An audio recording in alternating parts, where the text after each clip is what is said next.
निज वत्सलम् स्वयं त्वसंख्याण्डपतिं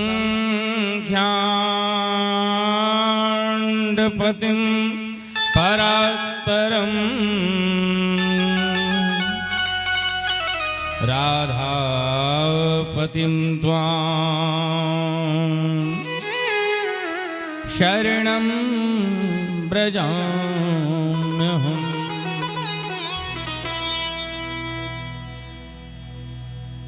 मधुर मधुर में तत् मंगलम मंगलानां सकल निगम वल्ली सत्फलम चित स्वरूपम।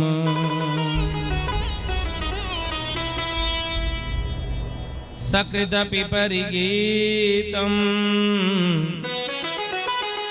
श्रद्धया हेरया वा भृगुवर्नरमात्रं कारयेत् कृष्णना।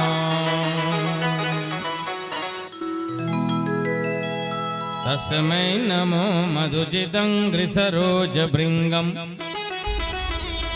ज्ञानानुराग सततं भगवत्कथायाम् शाण्डिल्य गोत्र कुलवारिधि पूर्ण शशिने आचार्य वर्य गुरुवे शेटे गमाय। तस्मै नमो मधुजितं घ्रिसरोजभृङ्ग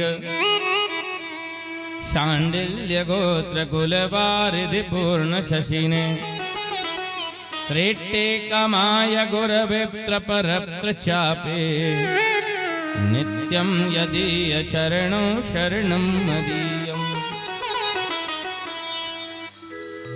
संसार दावा नललीढलोक त्राणाय कारुण्यगणागणत्वम् प्राप्तस्य कल्याणगुणार्णवस्य वन्दे गुरुः श्री चरणारविन्दम्। नारायणं नमस्कृत्य नरं चैव नरोत्तमं देवीं सरस्वतीं व्यासं ततो जयमुदीरये।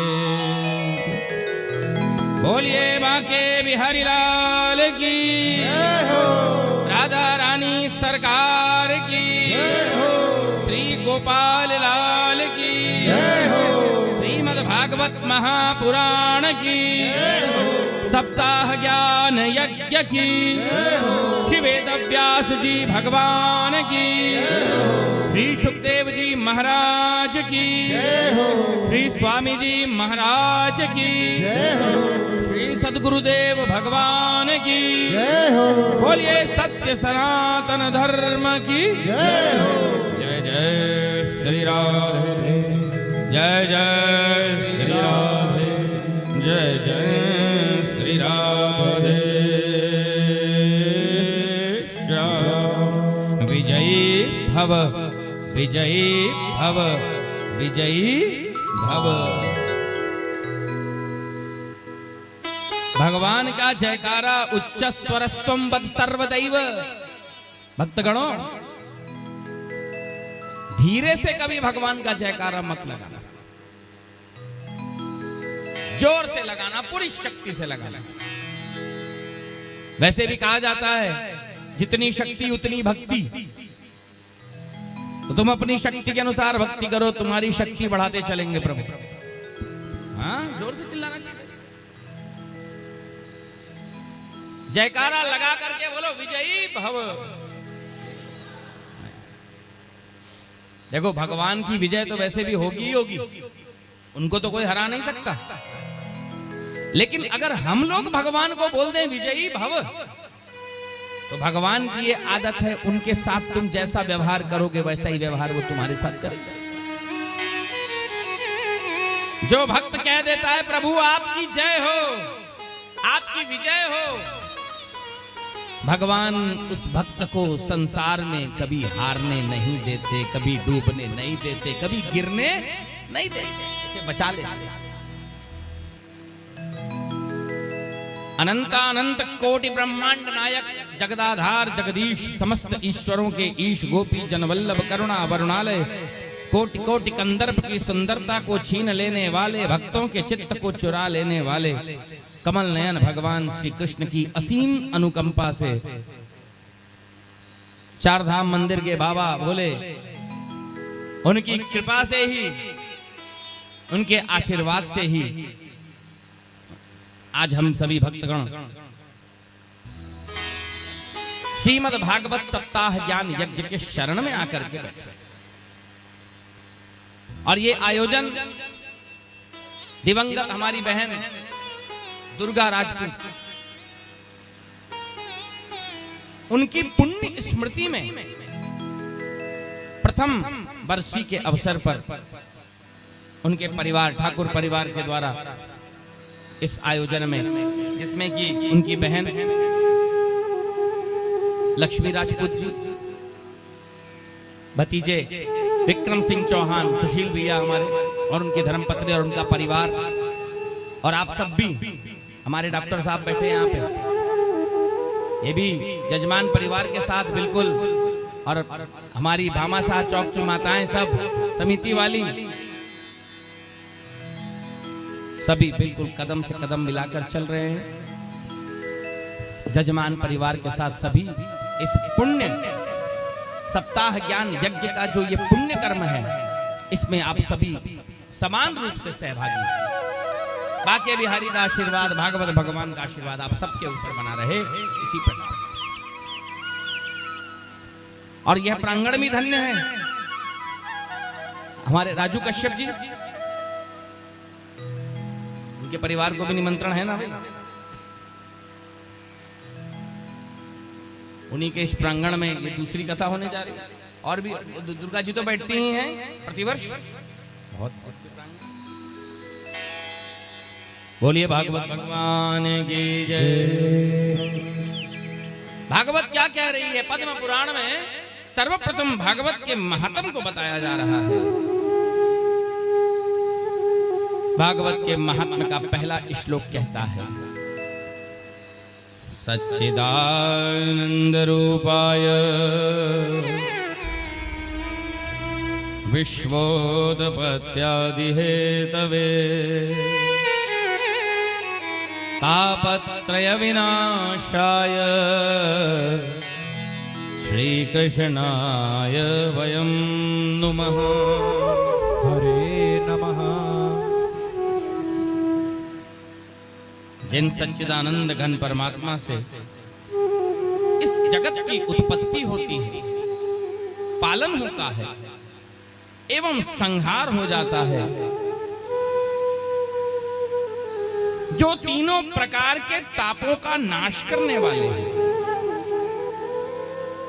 उन सच्चिदानंद स्वरूप भगवान श्री कृष्ण को हम सब दोनों हाथ जोड़ करके नमस्कार करते हैं, वंदन करते हैं। ध्यान दीजिएगा, क्योंकि आज भागवत का पहला दिन है। आज महात्म की कथा होगी। अब कोई भी मकान बनाने के पहले उसमें नींव खोदी जाती है। जितनी मजबूत नींव होगी उतना ही मजबूत मकान खड़ा होगा। ऐसे ही आज पहले दिन समझ लो आपकी नींव खोद रहे हैं। भागवत के महत्व को समझे रहोगे तो सातों दिन भागवत की कथा को ध्यान लगाकर सुनो। जो भगवान श्याम सुंदर का नाम है सच्चिदानंद, इस नाम का क्या मतलब? ध्यान दीजिएगा, सर्वप्रथम यह नाम 3 नामों से मिलकर के बना है। सच्चिदानंद नाम जो है 3 नामों से मिलकर बना है। पहला है सत, दूसरा है चित और तीसरा है आनंद। इन तीनों को मिला दिया जाए तो बनता है सच्चिदानंद। सत का मतलब क्या होता है? सत का मतलब यह होता है जिन परमात्मा की सत्ता पत्ते पत्ते में समाई हुई, जो सर्वत्र व्याप्त हैं, वो सच्चिदानंद स्वरूप परमात्मा सत स्वरूप है। और दूसरा चित स्वरूप। चित माने जो परमात्मा सब में है लेकिन मौन है, कुछ बोलता नहीं, बिल्कुल मौन होकर के बैठा हुआ है सबके भीतर। और तीसरा है आनंद स्वरूप। ये आनंद स्वरूप कहां है? हमारे भीतर, हमारे हृदय में है। लेकिन अभागा मनुष्य उस आनंद को बाहर ढूंढता है, नारी शरीर में देखता है, धन में देखता है, कुल में देखता है, कुटुंब में देखता है, परिवार में देखता है। अरे वहां आनंद नहीं है, आनंद तुम्हारे भीतर है, तुम्हारे अंदर है, तुम्हारे हृदय में है, तुम्हारी आत्मा में है। लेकिन जिस प्रकार से दुग्ध में घृत छुपा रहता है, दिखता नहीं है, और उसी दूध का दही बनाकर मंथन करने पर, मक्खन बनाकर मंथन करने पर उसमें से घृत दिखने लगता है। इसी प्रकार से जब तक हम अपने मन का मंथन चिंतन परमात्मा के प्रति नहीं करेंगे, हमें भगवान का दर्शन कभी होने वाला नहीं। भगवान को प्राप्त करने के लिए 3 मार्ग बताए गए हैं। पहला कर्म मार्ग, दूसरा ज्ञान मार्ग, तीसरा भक्ति मार्ग। ये 3 रास्ते हैं, इनमें से किसी भी एक रास्ते पर तुम चल लो, तुम्हें भगवान की प्राप्ति हो जाएगी। चाहे कर्म मार्ग पर चलो, चाहे ज्ञान मार्ग पर चलो, चाहे भक्ति मार्ग पर चलो। लेकिन वेदव्यास जी ने विचार किया, कलयुग का प्राणी इन तीनों मार्गों पर नहीं चल सकता। कर्म मार्ग पर अगर चलना है तो मन को वश में करना पड़ेगा, मन को रोकना पड़ेगा, और मन को रोकना वायु को रोकने के समान असंभव है। अभी यहां बैठे हो, अचानक से तुम्हारा मन घर चला जाएगा, अचानक से दुर्ग भिलाई बिलासपुर चला जाएगा, लंदन अमेरिका चला जाएगा, इतना चंचल है मन। ऐसे चंचल मन को रोकना असंभव है। असंभव तो नहीं बोलूंगा, कठिन है, लेकिन फिर भी है तो बहुत ही असंभव। बड़ों बड़ों के लिए कठिन है, हमारे लिए तो असंभव ही कि हम लोग अपना मन जीत लें, मन को वश में कर ले, मन को रोक ले ना। दूसरा ज्ञान मार्ग है। बोलिए वृंदावन बिहारी लाल की जय हो। ज्ञान मार्ग पर अगर चलना है तो इंद्रियों को विषयों से वैराग्य दिलाना पड़ेगा, इंद्रियों के विषयों से मन को हटाना पड़ेगा अगर ज्ञानी बनना है। घर परिवार त्याग कर जंगल जाकर कठोर तपस्या करनी पड़ेगी। ये हो पाएगा?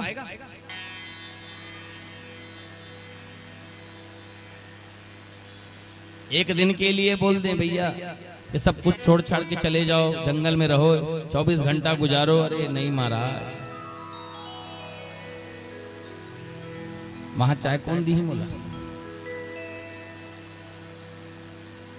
चाय नहीं पी, सर दुखने लगे।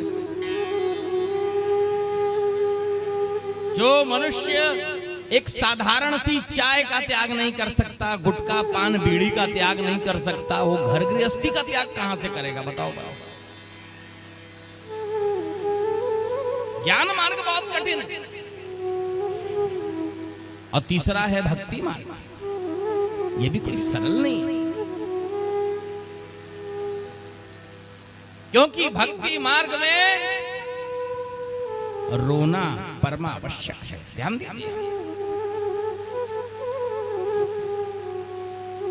प्रायश्चित्त में और पश्चाताप में फर्क है।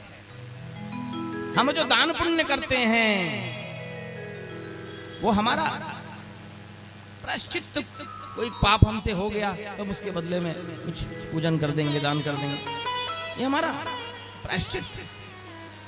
लेकिन वो पश्चाताप नहीं है। पश्चाताप है आंसू गिराना, अपराध याद करके। जब तक बिना रोगे नहीं तुम, तब तक तुम्हें भगवान की प्राप्ति होने वाली।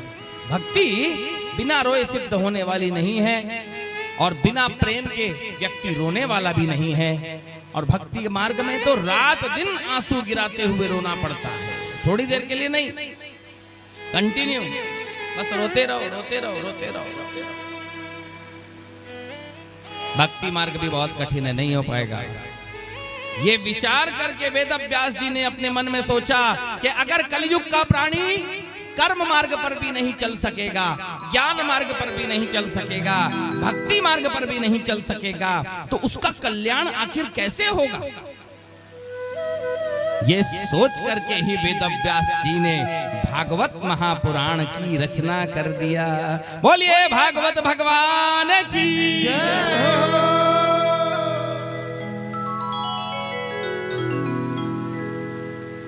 भागवत जी को लिखने के बाद वेद व्यास जी ने कहा कि मनुष्यों, तुम्हें कहीं भटकने की जरूरत नहीं है, कोई जंगल जाकर के तपस्या करने की जरूरत नहीं है, जहां हो वहीं रहो, लेकिन भागवत की कथा में अपने मन को, भागवत की कथाओं को कहने और सुनने में अपने मन को लगा दो।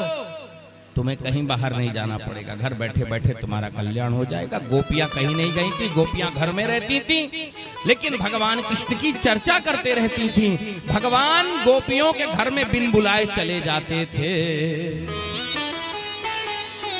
इससे बढ़कर के और कोई क्या साधन बताएगा कलयुग। 7 दिन में ही जो मनुष्य का कल्याण कर दे वो है भागवत की कथा। बोलिए भागवत भगवान की जय। आइए थोड़ी देर संकीर्तन करें। आज पहला दिन है, ज्यादा दिन तो समय नहीं लूंगा, वैसे भी आज अपन लेट हो चुके हैं, फिर भी कम से कम थोड़ी संकीर्तन करके भागवत के महात्म की कथा करते हैं। बोलो बाके बिहारी लाल की जय हो, राधा रानी सरकार की जय हो।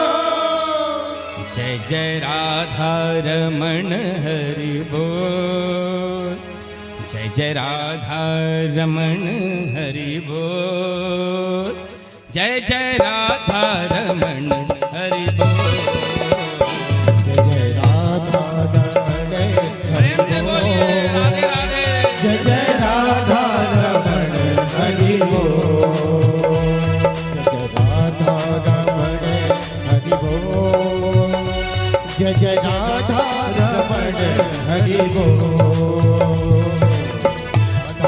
रमण हरि बोल, जय जय राधा रमण हरि बोल, जय जय राधा रमण हरि बोल, जय जय राधा रमण हरि बोल, जय जय राधा रमण हरि बोल, जय जय राधा रमण हरि बोल,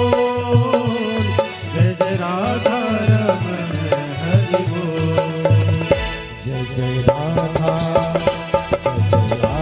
रमण हरि बोल, जय जय राधा रमण हरि बोल, जय जय राधा रमण हरि बोल, जय जय राधा रमण हरि बोल।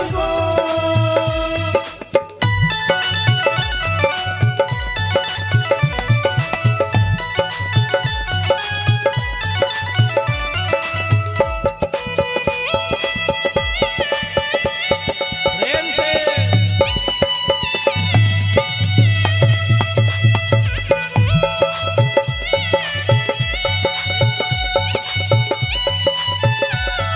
जय जय।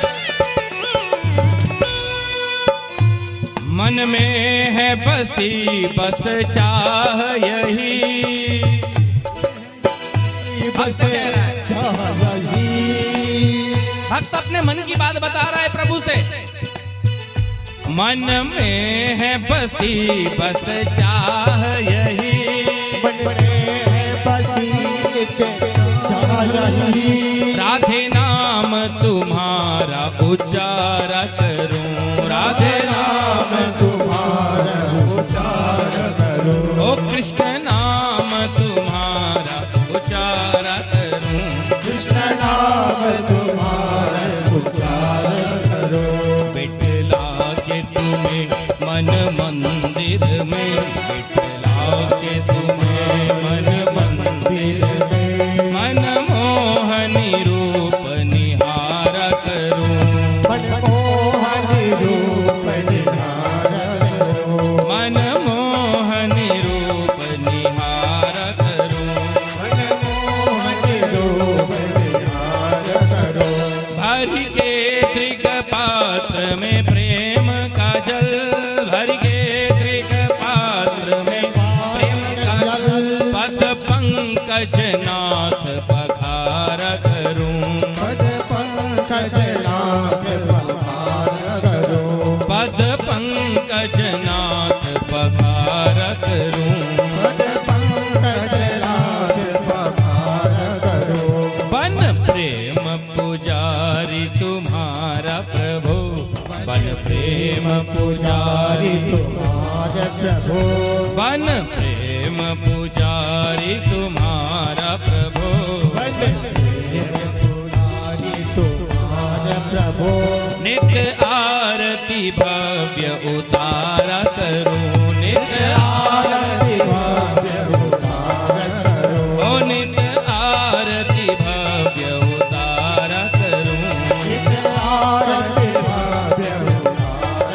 करो, ओ जय जय राधा रमण हरि बोल, जय जय हरि बोल, जय जय राधा रमण, साली सेवा करते हुए जय जय राधा रमण हरि बोल, वृंदावन में, राधे वृंदावन में, राधे राधे नंदगांव में, राधे राधे नंदगांव में, राधे राधे गोवर्धन में, गोवर्धन में, राधे राधे मान गली में, राधे राधे मान गली में, कुंज गली में, विश्राम घाट पर, त्रिनी जीवन में, सब वेदन में, सब पुराण में, सब शास्त्र में, हम में तुम में, प्रेम से बोलो, सब मिल बोलो, जोर से बोलो, जय जय राधा रमण हरि बोल, जय जय राधा रमण हरि बोल, जय जय राधा रमण हरि बोल, हरि बोल, राधा रमण हरि बोल, जय जय राधा रमण हरि बोल, जय जय राधा रमण हरि बोल, जय जय राधा रमण हरि बोल, जय जय राधा रमण हरि बोल, जय जय राधा रमण हरि बोल, जय जय राधा रमण हरि बोल, जय जय राधा रमण हरि बोल, जय जय राधा रमण हरि बोल। हे प्रभु, मन में है बसी बस चाह यही, प्रिय नाम तुम्हारा उच्चारा करूं, मेरे मन में बस यही इच्छा है प्रभु कि रात दिन मेरे मुख से आपका नाम निकलता है, बिठला के तुम्हें मन मंदिर में, मन मोहनी रूप निहारा करूं, भर के दृग पात्र में प्रेम का जल, आंखों में आंसू भर के, प्रेम के आंसू भर के, पद पंकज नाथ पखारा करूं, आपके चरणों को धोऊं, अपने नेत्र के आंसुओं से आपके चरणों को, बन प्रेम पुजारी तुम्हारा प्रभु, नित आरती भव्य उतारा करूं, जय जय राधा रमण हरि बोल, ओ जय जय राधा रमण हरि बोल।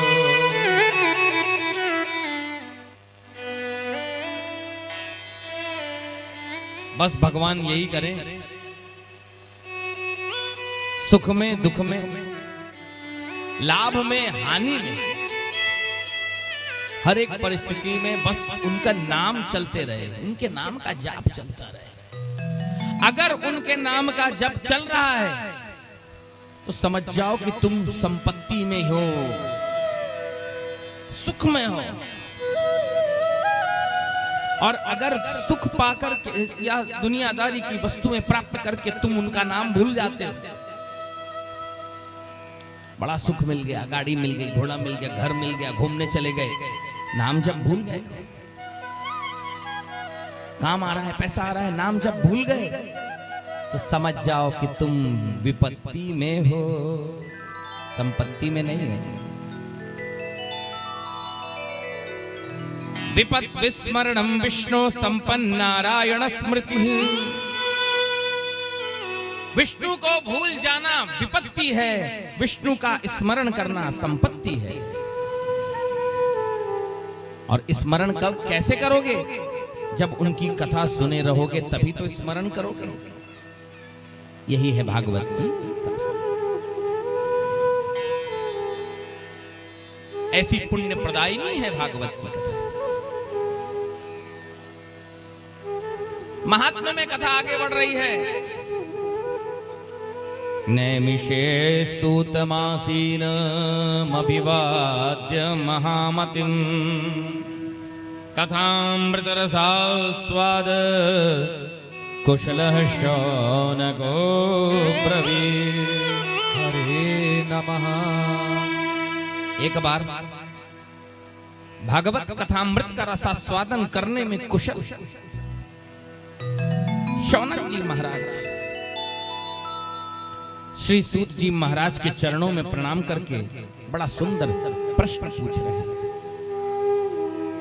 शौनक जी ने पूछा, हे सूत जी महाराज, काल व्याल मुख ग्रास त्रास निर्नाश हे तवे। हे प्रभु, अज्ञान ध्वंत विध्वंस कोटि सूर्य समप्रभ सूताख्या ही कथा सारम मम कर्ण रसायन। आगे का श्लोक बोल दिया था। शौनक जी ने कहा कि हे सूत जी महाराज, कलयुग में प्राणियों का कल्याण कैसे होगा? क्योंकि कलयुगी प्राणी की बुद्धि आसुरी बुद्धि हो गई है। अज्ञान रूपी अंधकार को नष्ट करने के लिए आपका ज्ञान करोड़ों सूर्य के समान है। सूत जी महाराज, कृपा कीजिए, कृपा करके कोई ऐसा मार्ग बतलाइए कि कलयुग के प्राणियों का कल्याण हो।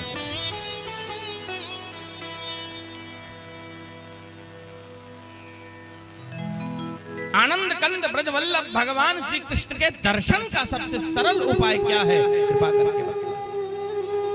आप परम ज्ञानी हैं, हमें वो मार्ग बतला दीजिए जिस मार्ग पर चलकर के भगवत प्राप्ति हो जाए।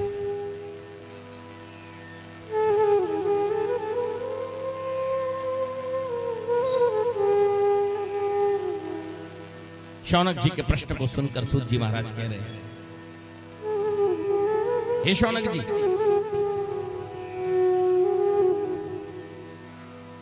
काल रूपी व्याल के मुख से सदा सदा के लिए छुटकारा दिलाने के लिए भगवान श्री कृष्ण चंद्र को प्राप्त कराने के लिए योगींद्रों मुनिंद्रों से सम्मानित श्री सुखदेव स्वामी जी ने कलयुग के 30 वर्ष बीत जाने के बाद कलयुग के प्राणियों पर कृपा करने के लिए, कलयुग के प्राणियों पर दया करने के लिए गंगा नदी के किनारे महाराज परीक्षित को यह श्रीमद् भागवत महापुराण सुनाया। क्योंकि हे शौनक जी,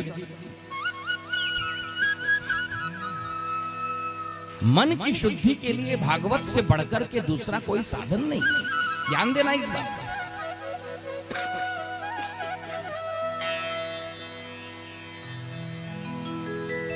मन को सुधारना है, मन को संभालना है, मन को शुद्ध करना है, मन को पवित्र करना है। और मन को शुद्ध करने के लिए भागवत से बढ़कर के दूसरा कोई साधन नहीं है, नहीं। अब आप बोलेंगे कि क्या बात कर रहे हो महाराज, बहुत से पूजा पाठ है, बहुत से साधन है। हाँ सही है, बहुत से, और भी बहुत से साधन है, मैं मना नहीं कर रहा, लेकिन उन साधनों से आपके मन की पूरी शुद्धि होने वाली नहीं है।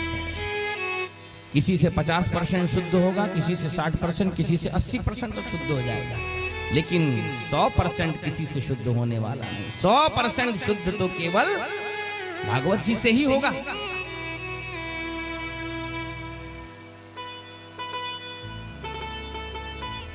भागवत की सत्कथाओं में जो नर नारी अपने मन को लगा देंगे, उन्हें कृष्ण भगवान के दर्शन अवश्य हो जाएगा।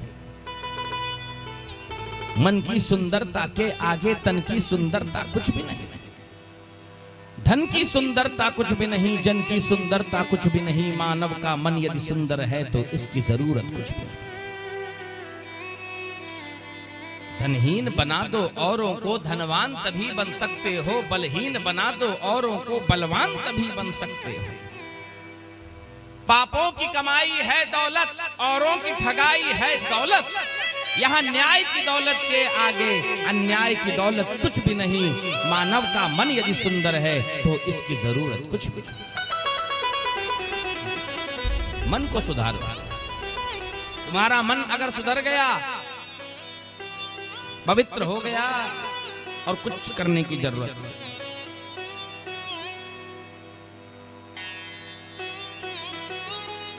पूर्व काल में जब सुखदेव स्वामी जी महाराज परीक्षित को भागवत की कथा सुनाने के लिए सभा में विराजमान हुए, और जैसे ही कथा प्रारंभ होने वाली थी, वैसे ही सारे के सारे देवतागण अमृत का कलश लेकर के सुखदेव स्वामी जी के सामने आ गए। अमृत का कलश ला करके देवताओं ने सुखदेव स्वामी जी के सामने रख दिया और बोले, हे मुनिवर, ये अमृत का कला आप रख लीजिए और परीक्षित को पिला दीजिए, उसकी मृत्यु टल जाएगी। बोलो बांके बिहारी लाल की जय। ये अमृत आप रखिए और ये अमृत पिला दीजिए राजा परीक्षित को, राजा परीक्षित की मृत्यु टल जाएगी। सुखदेव स्वामी जी ने कहा अच्छा, और बदले में आपको क्या चाहिए? क्योंकि सुखदेव स्वामी जी जानते थे कि देवता बिना कुछ लिए कुछ देंगे तो नहीं। देवताओं ने कहा कि प्रभु हमें ज्यादा नहीं, आप ये अमृत का घड़ा रखिए, ये भागवत कथा रूपी जो अमृत है ना, ये आप हमें दे दीजिए, हम इसे स्वर्गलोक ले जाएंगे, देवता लोग इस कथा को सुनेंगे। अच्छा, और परीक्षित को तो आप अमृत पिला के अमर कर दीजिए, हो गया, इसकी मृत्यु टल जाएगी। ये अमृत आप रखिए और ये भागवत कथा हम ले जाते हैं स्वर्गलोक। सुखदेव स्वामी जी ने देवताओं की पहले तो खूब हंसी उड़ाई। हंसी उड़ाते हुए कहा कि अरे देवताओं, क्व सुधा क्व कथा लोके क्व कांचः क्व मणिर महान। देवताओं, एक बात कहूं, कहां कांच और कहां मणि। कांच कांच है और मणि मणि है। तुम्हारा अमृत साधारण कांच के टुकड़े के समान है और भागवत की कथा महामूल्यवान मणि के समान है। तुम्हारा अमृत पीने से अकेले परीक्षित की मृत्यु टलेगी, अकेला परीक्षित अमर होगा, लेकिन भागवत की कथा को सुनने से अनेकों अनेक जीव मुक्त हो जाएंगे, शुद्ध हो जाएंगे। ऐसा कहकर सुखदेव स्वामी जी ने देवताओं को ये भागवत की कथा नहीं दिया। इससे सिद्ध होता है कि भागवत की कथा को सुनने के लिए देवतागण भी तरसते रहते हैं, लेकिन उनको भी भागवत सुनने का सौभाग्य प्राप्त नहीं होता। जिन नर नारियों के ऊपर भगवान श्याम सुंदर की विशेष कृपा होती है, उन्हीं के मन में ऐसा ख्याल आता है कि हमें भागवत की कथा सुनना है। जैसे मेरी बहन दुर्गा राजपूत के मन में ख्याल आया था, बेचारी बिस्तर में पड़ी थी, कष्ट में करा रही थी, लेटे लेटे कथा सुनती थी। जब दानेश्वर के यहाँ जब कथा हुई थी 2023 की बात है, सन 2023 में भागवत हुआ था आपके यहाँ? हाँ, 2023 में हुआ था। वो बेचारी बिस्तर में पड़ी पड़ी कथा सुनती थी, उसकी इच्छा थी कि हम कराएंगे कराएंगे, बेचारी ठीक नहीं हो पाई। प्रभु ने उसकी उतनी आयु लिखी थी। लेकिन आज व्यास मंच से मैं आभार देना चाहूंगा मेरी बहन लक्ष्मी राजपूत को, आभार देना चाहूंगा हमारे भाई साहब विक्रम सिंह चौहान, उनके परिवार को, कि उस दिवंगत आत्मा की याद में उसकी प्रथम बरसी के अवसर पर मुझे, जब यह हमारी भामाशाह चौक वाली माता जी हैं, हमने जब कथा की थी 6 महीना हो गया, 5-6 महीना, हाँ, तब उसी समय इन्होंने संकल्प दे दिया था, महाराज मेरी बहन की बरसी के अवसर पर आप भागवत सुनाइए। 12 से 19 चल, और ये अच्छा हुआ जो पहले से ही समय दे दी, वरना उसी में अब ये शिव पुराण भी जो आया है वो उसी डेट में आ रही थी, उसको फिर 3 दिन आगे बढ़ाया गया, फिर 22 से 26 किया गया। कोई व्यक्ति जब शरीर छोड़कर चला जाता है, जब तक जीवित है आप उसका ध्यान रख लोगे, उससे बात कर लोगे, उसको खाना दे दोगे, पानी दे दोगे, उसकी दवाई कर दोगे। लेकिन जब कोई व्यक्ति शरीर छोड़ के चला जाता है, उसको आप कुछ नहीं दे सकते जाने के बाद में, केवल एक ही चीज दे सकते हो जो भागवत की कथा है।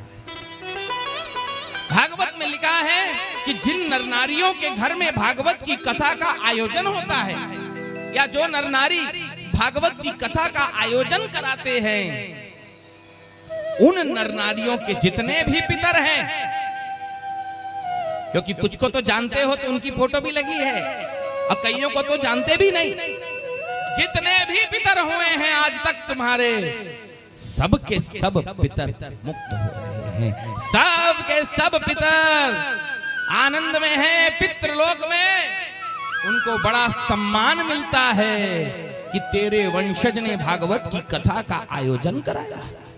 क्षीरम सर्पिर्म दूधकम, दूध दही घी मक्खन बहुत बढ़िया बढ़िया उनको खाने पीने को मिलता है। तो जो व्यक्ति शरीर छोड़कर चला जाता है, उसे भागवत के अलावा तुम कुछ नहीं दे सकते हो। बोलो भागवत भगवान की जय। पूर्व काल में दया परायण सनकादिकों ने नारद जी को भागवत की कथा सुनाई। यद्यपि नारद जी पहले ब्रह्मा जी के मुख से भागवत की कथा सुन चुके थे, लेकिन सप्ताह श्रवण का विधान सनकादिकों ने नारद जी को सुना कर। यहां पर शौनक जी ने पूछा कि हे सूत जी महाराज, नारद जी ने भागवत की कथा कैसे सुनी? क्योंकि भागवत की कथा सुनने के लिए तो एक ही जगह पे रहना पड़ेगा भैया। छुट्टी ले लियो कि नहीं 10 दिन की लियो ना, ऐसा तो नहीं कि चलते फिरते रहे उस कथा भी सुन ले, नहीं हो पाएगा। कथा सुनना है, सब काम छोड़ना पड़ेगा। और नारद जी तो भैया चंचल हैं, एक स्थान में बैठ नहीं सकते, हमेशा कहीं ना कहीं उनका भ्रमण चलता ही रहता है। ऐसी परिस्थिति में नारद जी ने भागवत की कथा को कैसे सुना, ये कृपा करके मुझे बताइए। तब सूत जी महाराज कहते हैं कि हे शौनक आदि ऋषियों, एक समय की बात है, देवर्षि नारद जी विविध लोकों में भ्रमण करते हुए पृथ्वी लोक पर आए। पृथ्वी में आकर के नारद जी जितने बड़े बड़े तीर्थ हैं, उन सभी तीर्थों में भ्रमण किए हैं। हरिद्वार, प्रयागराज, उज्जैन, नासिक, गंगा, गया, पुष्कर, बड़े से बड़े तीर्थों में गए हैं नारद जी। लेकिन किसी भी तीर्थ में नारद जी को सुख नहीं मिला है। ध्यान देना, किसी भी तीर्थ में नारद जी को शांति नहीं मिली है। जिस भी तीर्थ में जाएं, उस तीर्थ में अशांति ही अशांति है। तीर्थों की ये दशा देख करके बेचारे नारद जी बड़े दुखी हो गए।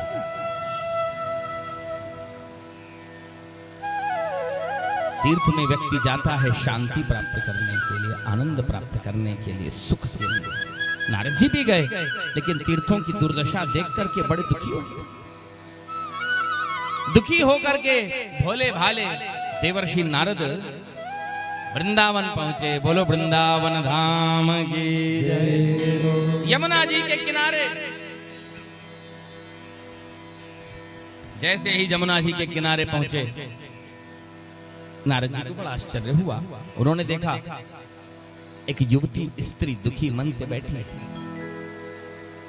उस स्त्री के पास में दो वृद्ध पुरुष अचेत अवस्था में पड़े हुए। उस स्त्री के चारों तरफ सैकड़ों औरतें उसे पंखा झर रही हैं। उस स्त्री को देख करके देवर्षि नारद जी तुरंत उस स्त्री के पास गए। नारद जी को देखते ही वो स्त्री उठ करके खड़ी हुई, नारद जी को प्रणाम करी और प्रणाम करके बोलती है कि भो भो साधो क्षणम तिष्ठ मच्चिंतामपि नाशय दर्शनम तव लोकस्य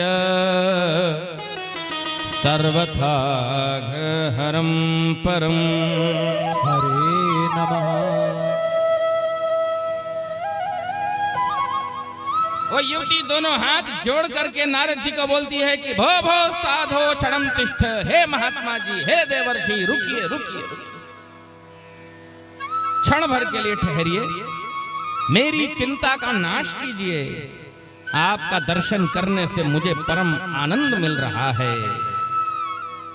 देवर्षि रुकिए।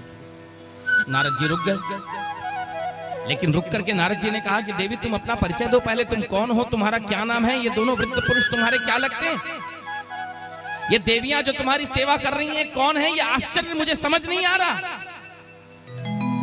वो स्त्री नारद जी को अपना परिचय दे रही है। परिचय देते हुए उस स्त्री ने कहा, अहम भक्ति ऋते ख्याता इमो में तनयो मतो ज्ञान वैराग्य नामानो कालयोगेन जर्जरो। हरे नमः। अरे हे देवर्षि, मेरा नाम भक्ति है और ये दोनों जो बेहोशी हालत में पड़े हैं ना, ये दोनों के दोनों मेरे पुत्र हैं। एक का नाम है ज्ञान, दूसरे का नाम है, बोलो की कथा सुने हो। मैं ऐसा थोड़ी कि मैं अकेला अकेला बोलता रहूंगा, मैं तो बीच बीच में आप लोग से भी बोलवाऊंगा। बोलो बांके बिहारी लाल की जय। बड़े कठिन प्रश्न पूछ दिए महाराज। दो पुत्र हैं, एक का नाम है ज्ञान, दूसरे का है वैराग्य। जोर से बोले। मैं खाली राधे राधे नहीं बोलवाऊंगा, राधे राधे तो बोलवाऊंगा ही, मगर जगा के भी रखे रहना जरूरी है ना भाई।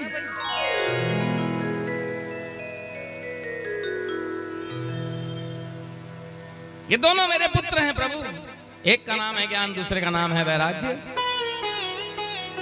और मेरा नाम है भक्ति। अहम भक्ति ख्याता इमो में तनियो मतो ज्ञान वैराग्य नामानो काल योग जर्जरो उत्पन्ना द्रविणे साहम वृद्धिम कर्नाटके गता क्वचित क्वचिन महाराष्ट्रे गुर्जरे जीर्णताम गता। हे प्रभु, मैं द्रविड़ देश में उत्पन्न हुई, कर्नाटक में बड़ी हुई, महाराष्ट्र में बड़ी सम्मानित हुई, लेकिन गुजरात में मुझे बुढ़ापे ने आ घेरा। बोलो बांके बिहारी लाल की जय जय। कहां बुढ़ापे ने घेर लिया?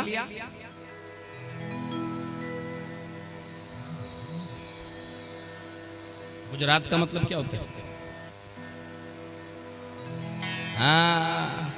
सांसारिक विषयों की चकाचौंध में जहां गुजर जाए रात, उसे कहते हैं गुजरात।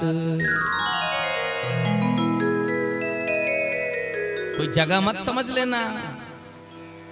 भगवान को याद किए बिना तुम्हारी जो रात गुजर गई वो तो समझ लो गुजरात में गुजर गई। भक्ति नहीं मिलेगी फिर। जब दुनिया सोती है तब भक्त जगता है, भजन करता है, नाम लेता है।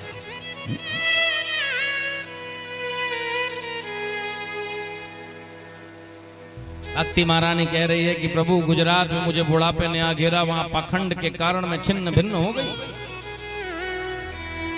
लेकिन जब से मैं वृंदावन में आई हूं तब से पुनः रूपवती नव युवती बन गई।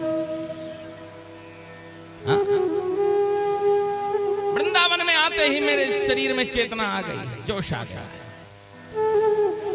लेकिन वृंदावन में आने के बाद भी मेरे दोनों के दोनों लड़के ज्ञान और वैराग्य अचेत अवस्था में, वृद्धावस्था में पड़े हुए हैं।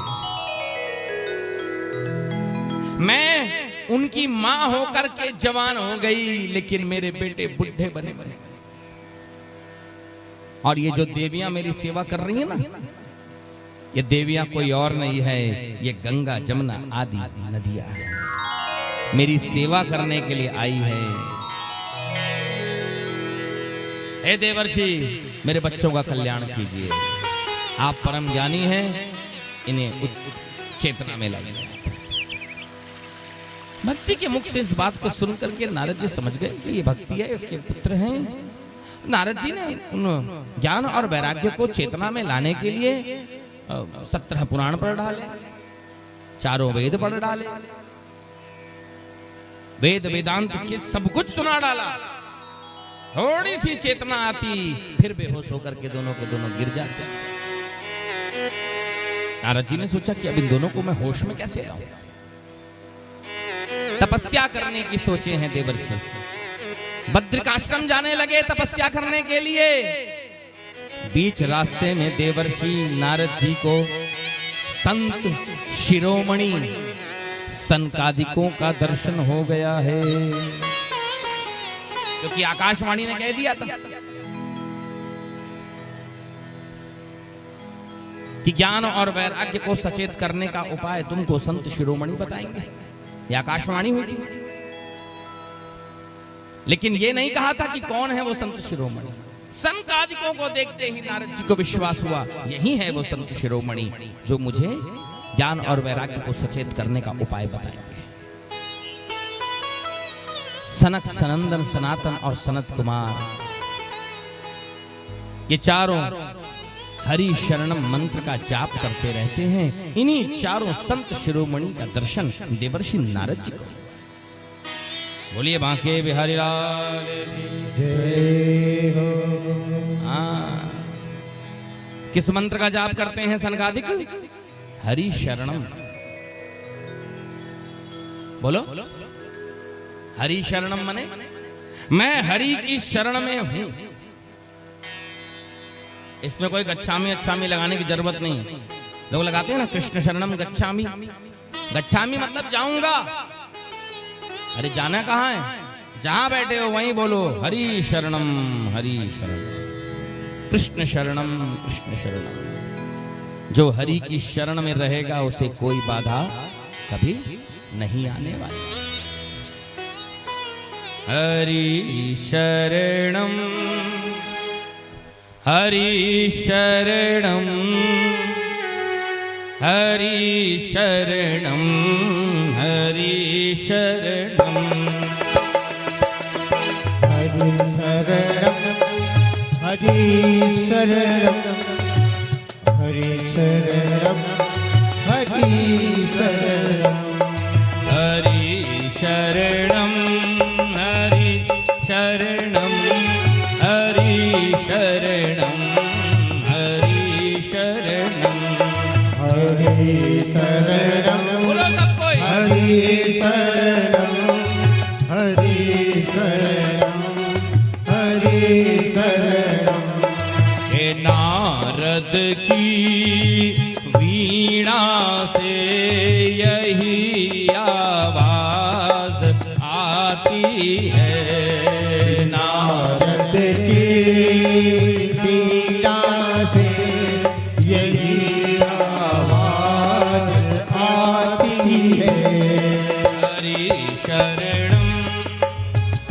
शरणं हरि शरणं हरि शरणं।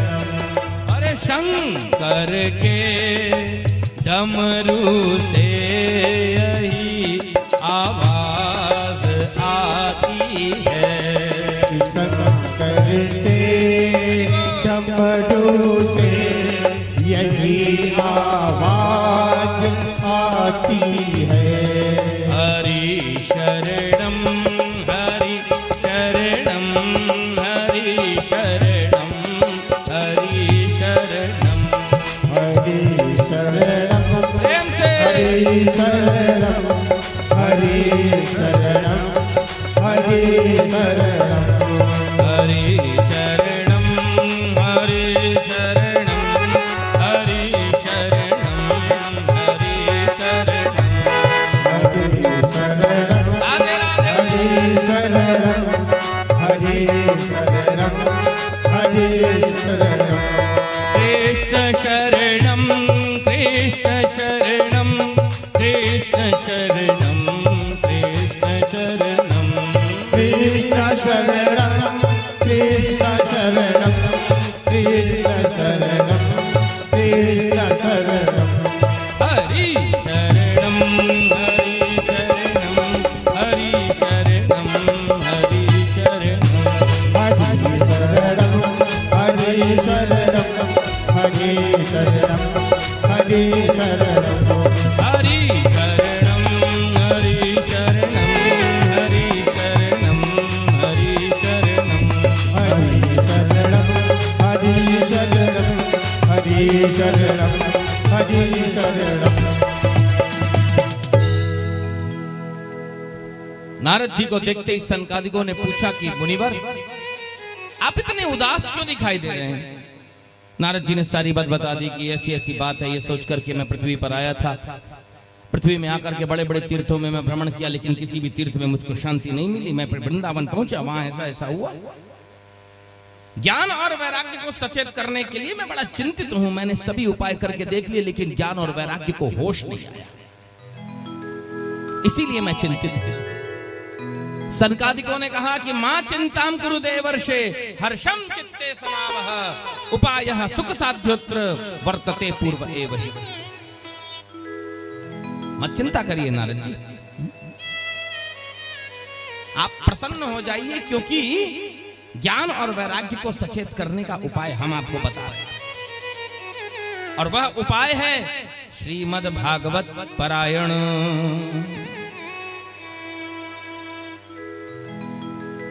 देवर्षि भागवत की कथा का आयोजन कराइए। जहां भागवत की कथा होती है वहां भक्ति महारानी प्रकट होती है। ज्ञान और वैराग्य को भी शक्ति मिलेगी, चेतना आएगी। भागवत की कथा का आयोजन। नारद जी ने कहा कि ठीक है प्रभु, आयोजन तो करा देंगे, लेकिन मैं आपको पहले बता दूं कि मैंने ज्ञान और वैराग्य को चारों वेद सुना दिए, 17 पुराण सुना डाली, लेकिन तब पर भी ज्ञान और वैराग्य को कोई होश नहीं आया। चारों वेद को सुनाने पर भी जब होश नहीं आया, 17 पुराण सुनाने पर भी होश नहीं आया, तो भागवत को सुनाने पे होश कैसे आएगा। आखिरकार भागवत में ऐसी कौन सी ताकत है, भागवत में ऐसी कौन सी शक्ति है। अरे आखिर भागवत निकली तो वेदों से है।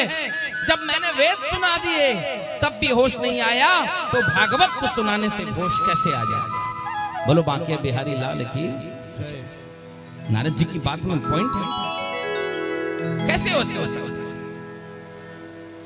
सनकादिकों ने कहा कि वेदोपनिषदाम सारा जाता भागवती कथा अत्युत्तमा ततो भाति पृथक भूता फलाकृति देवर्षि। ये भागवत की कथा कोई कथा नहीं है, ये भागवत की कथा कथा सार है। क्या है? खाली कथा नहीं है, ये कथाओं का सार है, वेदों का सार है, वेदों का निचोड़ है। वेद रूपी वृक्ष का पका हुआ फल है। ये तत्व है और तत्व की कीमत हमेशा ज्यादा होती है। दूध का तत्व क्या है भाई? दूध का तत्व क्या है? दूध से क्या बनता है? दूध का सार क्या है? घी। डॉक्टर साहब हमारे बहुत भागवत सुने हैं, भागवत के प्रेमी हैं, इनको सब कथाएं आए हैं। अब पता है महाराज कहाँ कहाँ क्या पूछने वाले हैं। हमारे गुरु जी के शिष्य बहुत भगत, और ये बिल्कुल आयोजन में दीदी बिल्कुल लगे हुए हैं, भिड़े हुए हैं। क्यों? वाह।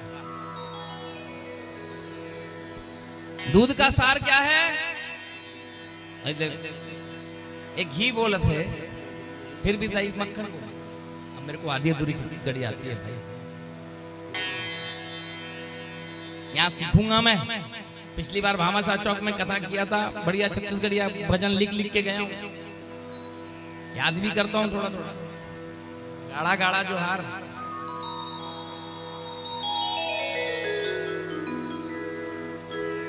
दूध का सार है घी, मक्खन नहीं, घी। दूध कितने रुपए किलो मिलता है? 50 रुपए किलो, 60 रुपए किलो, 70 रुपए किलो, 80। और घी कितने रुपए किलो है? 600, 700, 800, 1000, 1200, जितना चले जाओ। ऑर्गेनिक बोल के 2000 रुपए का भी घी टिका देगा, 4000 रुपए किलो भी दे देंगे। घी है भाई, दूध का सार है, उसकी कीमत ज्यादा है। सार की कीमत ज्यादा है, फल की कीमत ज्यादा है, तत्व की कीमत ज्यादा है। ऐसे ही भागवत कथा का सार है, इसकी कीमत ज्यादा है, इसका महत्व ज्यादा है। नारद जी आप भागवत की कथा का आयोजन कराइए, ज्ञान वैराग्य सचेत हो जाए। नारद जी ने हाथ जोड़ करके कहा कि महात्मा जी मैं आयोजन कराता हूं, लेकिन एक निवेदन करता हूं, आप ही भागवत की कथा सुना देना। आपके अलावा और कौन कथा सुनाएगा, आप ही मुझे कथा सुना दीजिएगा। नारद जी ने सनकादिकों से निवेदन किया, सनकादिकों ने कहा अवश्य हम आपको भागवत कथा जरूर सुनाएंगे। लेकिन ये बताइए कि मैं इस कथा का आयोजन कहां पे करूं? तब सनकादिकों ने कहा कि हरिद्वार के पास गंगा नदी के तट पर आनंद नाम का एक घाट है। वो घाट बड़ा ही दिव्य है, सिद्ध है, पवित्र है, देवी देवताओं के द्वारा सेवित है। उसी घाट पर आप भागवत की कथा का आयोजन कराइए, आपको बड़ी शांति मिलेगी। नारद जी ने उसी घाट पर भागवत की कथा का आयोजन किया है। जब कथा प्रारंभ होने लगी, सभी विष्णु भक्त दौड़ दौड़ कर कथा सुनने के लिए आने लगे। हिमालय आदि पर्वत, गंगा आदि नदियां, वशिष्ठ आदि मुनिगण दौड़ दौड़ कर कथा सुनने के लिए आ रहे हैं। कथा के प्रारंभ में सनकादिकों ने भागवत के महात्म्य को बताते हुए कहा कि हे देवर्षि नारद जी, हजारों अश्वमेध यज्ञ, गंगा, गया, पुष्कर, प्रयाग, काशी आदि तीर्थों का सेवन भागवत की कथा के पुण्य के सामने 16 आने में एक आने के भी बराबर नहीं। अश्वमेध सहस्त्राणि वाजपेय शतानि च शास्त्र कथायाश्च फलेन समताम नयेति।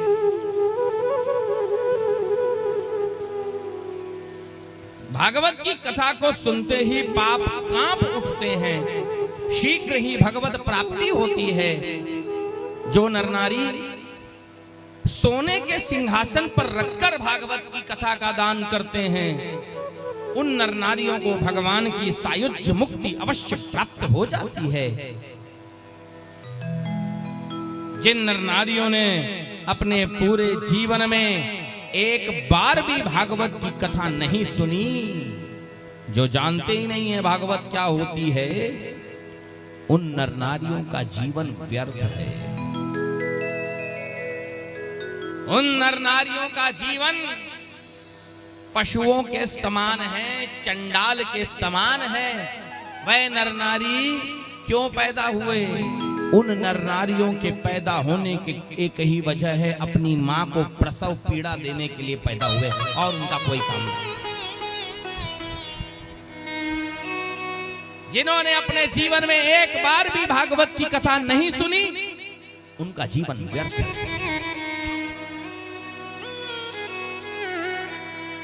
जिस समय इस प्रकार से भागवत की महिमा का वर्णन हो रहा था, उसी समय एक आश्चर्य देखा गया। भक्ति महारानी तरुण हुए अपने पुत्रों ज्ञान और वैराग्य को साथ लेकर के कथा मंडप के बीचों बीच प्रकट हो गई।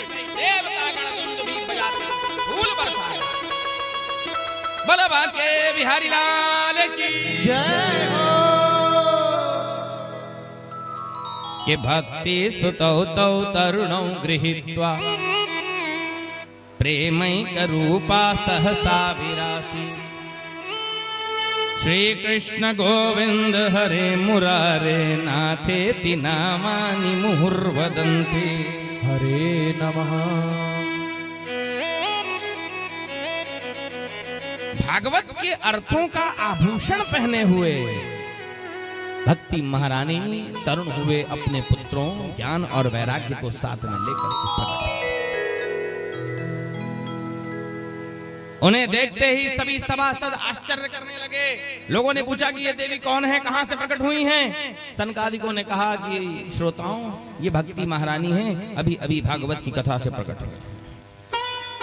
भक्ति महारानी ने कहा कि महात्माओं, आपने मुझे बुला तो लिया, लेकिन अब ये बताएं कि मैं यहां पर रहूं कहां? मुझे रहने की जगह भी दीजिए। अब बुलाए हो तो रहने की जगह भी दो, लेकिन ऐसी जगह देना जहां कलयुग मेरा स्पर्श ना कर सके। हाँ? ऐसी जगह देना जहां कलयुग मुझे ना छू सके। तब सनकादिकों ने कहा कि देवी, ऐसी एक ही जगह है जहां कलयुग नहीं पहुंच सकेगा, और वो है भगवान के भक्तों का हृदय कमल। भगवान के भोले भाले भक्तों के हृदय में जाकर के तुम वास करो, वहां कलयुग का प्रवेश नहीं होगा।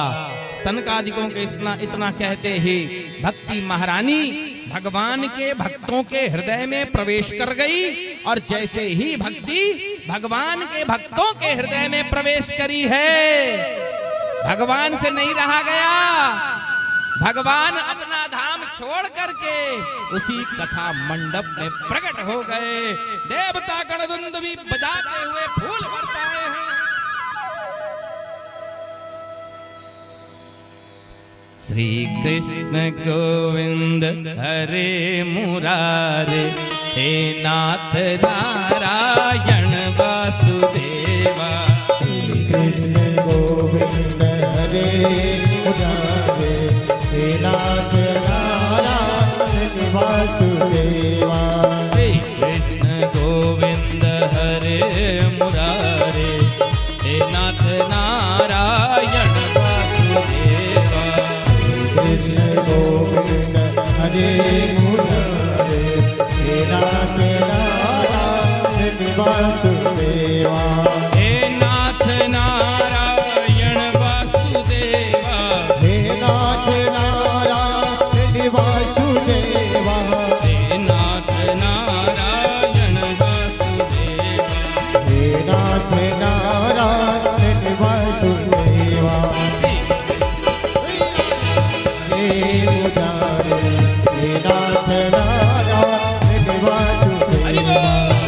कृष्ण गोविंद हरे मुरारे, हे नाथ नारायण वासुदेवा। बाके बिहारी लाल की जय हो।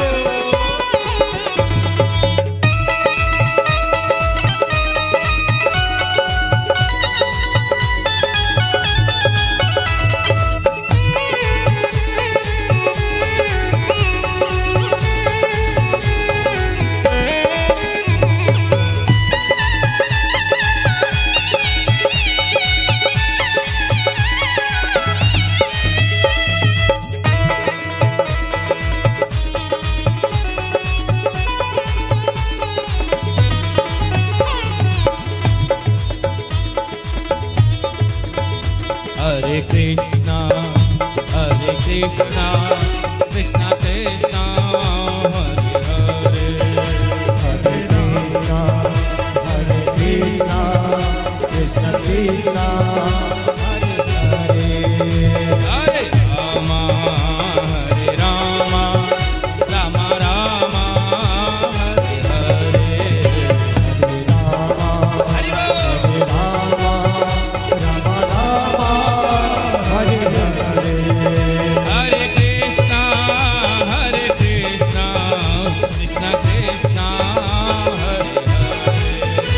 Hare Krishna, Hare Krishna, Hare Krishna, Hare Hare.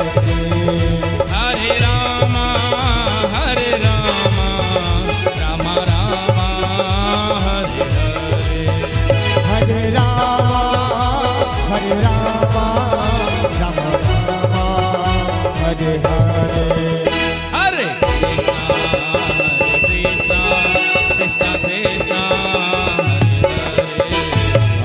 Krishna, Hare Krishna, Krishna Krishna, Hare Hare. Hare Rama, Hare Rama, Rama Rama, Hare Hare.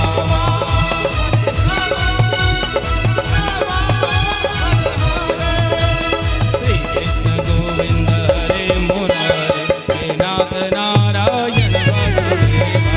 Krishna Govinda Hare Murari, He Nath Narayan Vasudeva. Shri Krishna Govinda Hare Murari, He Nath Narayan Vasudeva. Krishna Govinda Hare Murari, He Nath Narayan Vasudeva. He Nath Narayan Vasudeva. He Nath Narayan Vasudeva. प्रेम से कहिए बांके बिहारी लाल की जय हो। बड़े सुंदर स्वरूप में श्याम सुंदर प्रकट हुए। कैसा स्वरूप है? वनमाली घनश्याम पीतवासा मनोहर, कांची कलापरुचिरो लसन मुकुट कुंडल, त्रिभंग ललितश्चारो कौस्तुभेन विराजितः, कोटि मन मद लावण्यो हरिचंदन चर्चितः। गले में वनमाला शोभा पा रही है। सूर्य की किरणों के समान रेशमी पीतांबर शोभायमान है। काली काली घुंघराली अलके लटक रही हैं। मुखारविंद पर मंद मंद मुस्कान शोभायमान है। वर्षाकालीन मेघ के समान सांवला सलोना सुंदर स्वरूप है। सारा श्री अंग हरिचंदन से चर्चित है, चमक रहा है। त्रिभंग ललित भाव से खड़े हुए भगवान बड़े सुंदर लग रहे हैं। भक्तों के चित्त में समाहित हो रहे हैं, समा रहे हैं। भगवान के नित्य लोक निवासी लीला परिकर उद्धव आदि पार्षद जो गुप्त रूप से कथा सुनने के लिए आए थे, प्रभु के प्रकट होते ही जोर जोर से जय जयकार लगाने लगे हैं। बोल बाके बिहारी लाल बोल मोर मुकुट बंसी वारे की जय हो। उस कथा सभा में जितने भी लोग बैठे थे सब के सब मुक्त हो गए।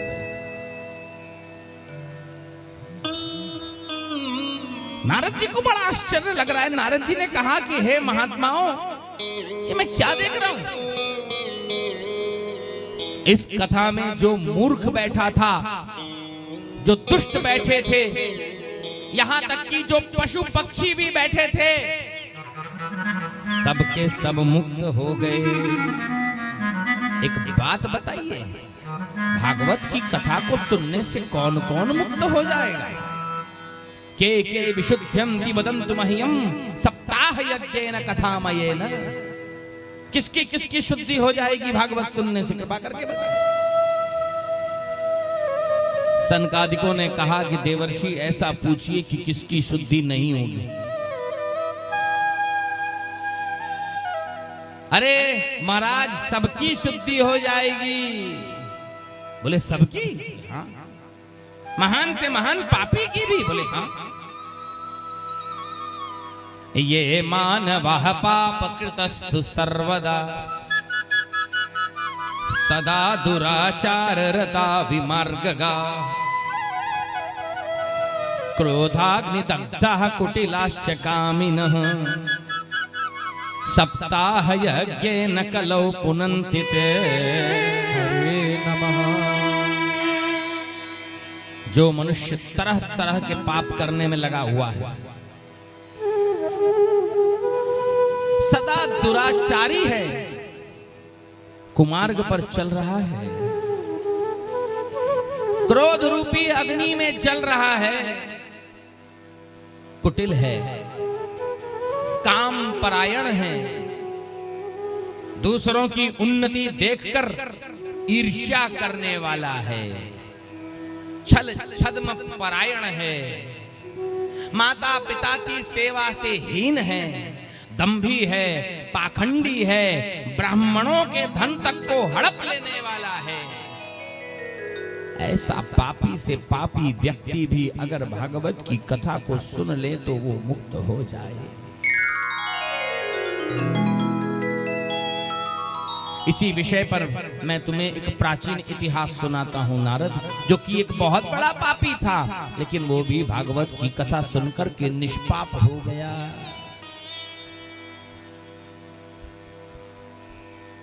ज्यादा समय ना लेते हुए कथा प्रसंग को आगे बढ़ाएं, क्योंकि आज वैसे भी सबकी बड़ी परेड हो गई। सवेरे से होता है पहले दिन। हाँ, ये भागवत की कथा तन मन और धन सब मांगती है। जब सब लगाओगे तभी ये कथा हो पाएगी।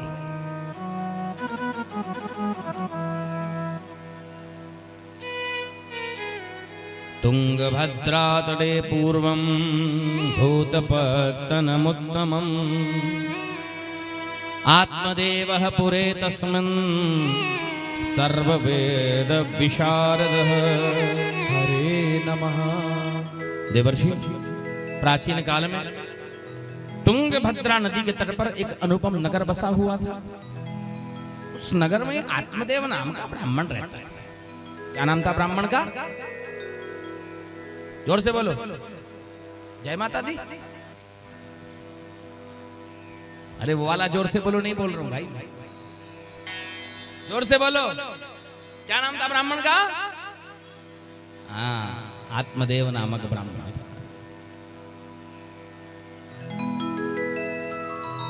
बड़ा विद्वान ब्राह्मण। उसकी स्त्री जिसका नाम था धुंधुली, परम सुंदरी थी, लेकिन संतानहीना थी। संतान प्राप्ति के लिए आत्मदेव ब्राह्मण ने बहुत प्रयत्न किए, बहुत पूजा पाठ किया, दान पुण्य किया, इलाज करवाया, बहुत कुछ किया, लेकिन उसको संतान की प्राप्ति नहीं हुई। एक दिन बैठे बैठे आत्मदेव ब्राह्मण ने मन में सोचा कि संतान के बिना तो जीवन जीना ही बेकार है। घर की शोभा खिड़की दरवाजों से नहीं है, घर की शोभा तो उसमें खेलने वाले छोटे छोटे बच्चों से।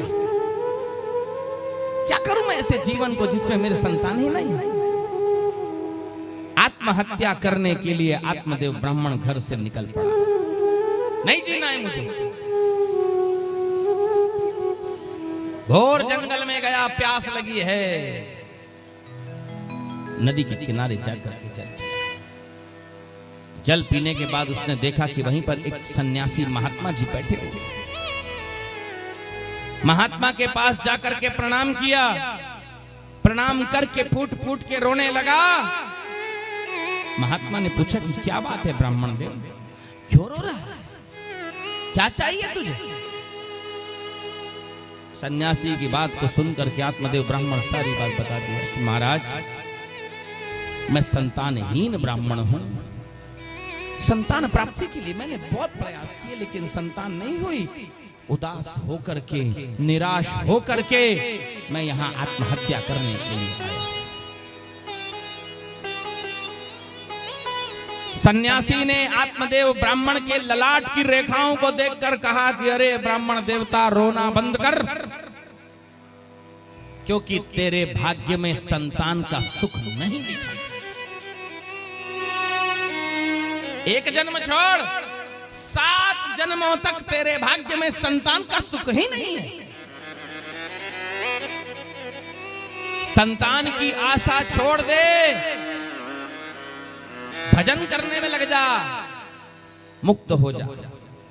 संतान संतान के लिए रो मत, तेरे भाग्य में संतान सुख नहीं।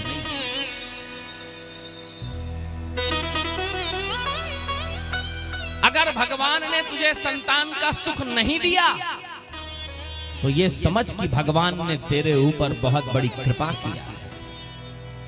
संतान से सुख नहीं मिलता, संतान से दुख मिलता है महाराज। बंधन, जिम्मेदारी।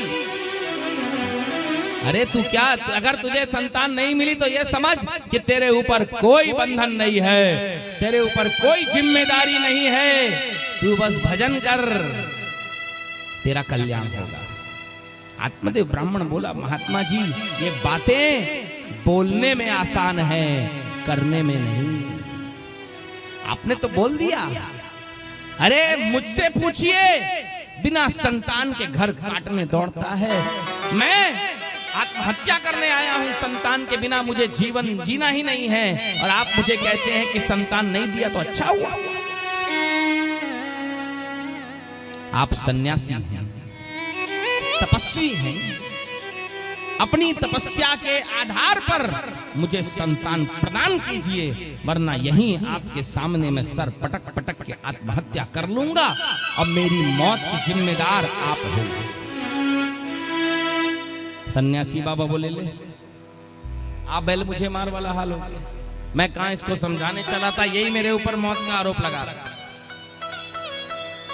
मुझी को मौत का जिम्मेदार बता रहा है। ठीक है भाई, मरो मत तुम। अपनी झोली में से एक फल निकाल करके आत्मदेव ब्राह्मण को दे, बोले फल ले जाओ भाई, अपनी पत्नी को खिला देना, उसको संतान हो जाएगी, नियम से रहेगी तो अवश्य संतान होगा।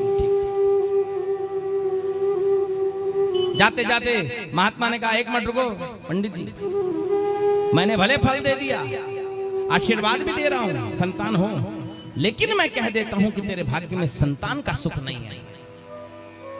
जो नहीं है वो नहीं है, तेरे भाग्य में संतान का सुख नहीं है, लेकिन फिर भी चल मैंने तुझे फल दे दिया, देखो अब जो होना हो। आत्मदेव ब्राह्मण ने सब नहीं सुना। मनुष्य ऐसे ही होता है, वो अपने मतलब की बातें सुनता है, सब बातें नहीं सुनता।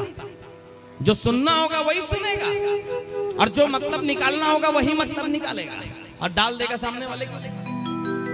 बोलो बांके बिहारी लाल की जय। आत्मदेव ब्राह्मण पूरी बात नहीं सुना, बोले हो गया, जो होना होगा होगा, बस संतान हो जाए। दौड़ा दौड़ा फल लेकर के घर में आया, पत्नी धुंधली को दिया, बोला इस फल को खा लो, तुम्हें संतान हो जाएगी। फल देकर किसी काम से बाहर चला गया, उसकी पत्नी फल को लेकर सोचने लगी खाऊं कि नहीं खाऊं। देखो पति कितनी चिंता कर रहा है संतान के लिए, पत्नी बोल रही खाऊं कि नहीं खाऊं। क्यों? अरे खा लूंगी तो संतान हो जाएगी, और एक बार संतान हो गई तो उसका लालन करो, पालन करो, पोषण करो, खिलाओ पिलाओ, दौड़ो उसके पीछे। बच्चा बड़ा करने में बहुत बड़ी मेहनत, ये मेरे बस का नहीं है, मैं सुकुमारी हूं, बड़ी नाजुक हूं, मैं कहां इतनी मेहनत करूंगी। ये तर्क था और कुतर्क भी था। धुंधली सोच रही है कि फल खा लूंगी तो गर्भ ठहर जाएगा, गर्भ ठहर जाएगा तो पेट बढ़ जाएगा, पेट बढ़ जाएगा तो भोजन कम हो जाएगा, भोजन कम हो जाएगा तो ताकत कम हो जाएगी, ताकत कम हो जाएगी तो घर का काम कौन करेगा, बताओ भला। माताओं को तो कुछ भी हो चिंता तो, अरे ये कौन करे, वो कौन करेगा, मैं सही चिंता सताती है। धुंधली बोली कैसे कैसे कौन करेगा मेरे घर का काम। और कहीं मान लो गांव में डाकुओं का दल आ गया तो सब के सब तो भाग जाएंगे, मैं गर्भवती औरत कैसे भागूंगी भला। और अगर कहीं ये बच्चा सुखदेव जी के समान 16 साल तक पेट में रह गया तो मैं तो मर जाऊंगी, क्योंकि सुखदेव जी 16 साल तक के पेट में थे मां के, बाहर ही नहीं आ रहे। धुंधुली सोची कि कहीं मेरा बच्चा भी ऐसे ही 16 साल तक पेट के अंदर रह गया तो मेरे तो मैं तो मरण है भाई। ना ना ना ना ना ना मैं नहीं खाऊंगी। फल को अलमारी में कपड़े के नीचे छुपा दिया, अंदर एक पति को न दिया। अब पति आया हड़बड़, खाली फल को खाली। हाँ आप जब देके गए उसी समय खाली। मैं तो इतनी हड़बड़ी में थी कि छिलका भी नहीं छीली, ऐसे ही खाली। बोलो बांके बिहारी लाल की जय। अच्छा झूठ बोल दी लेकिन चिंता में रहने लगी। 2 दिन बीता, धुंधुली की बहन उससे मिलने आई। धुंधुली सारी बात अपने बहन को बताती कि बहन ऐसी ऐसी बात है, अब मैं क्या करूं तुम बता। धुंधुली की बहन बोली चिंता मत कर, अरे मैं हूं ना, मेरे पेट में बच्चा है, मैं अपना बच्चा तेरे को दे दूंगी। बदले में मेरे पति को कुछ पैसे लगे, जरूरत है और तू मदद कर देना, मैं अपना बच्चा तुझे दूंगी, अपने गांव में ढिंडोरा पीट दूंगी। मेरा बच्चा मर गया,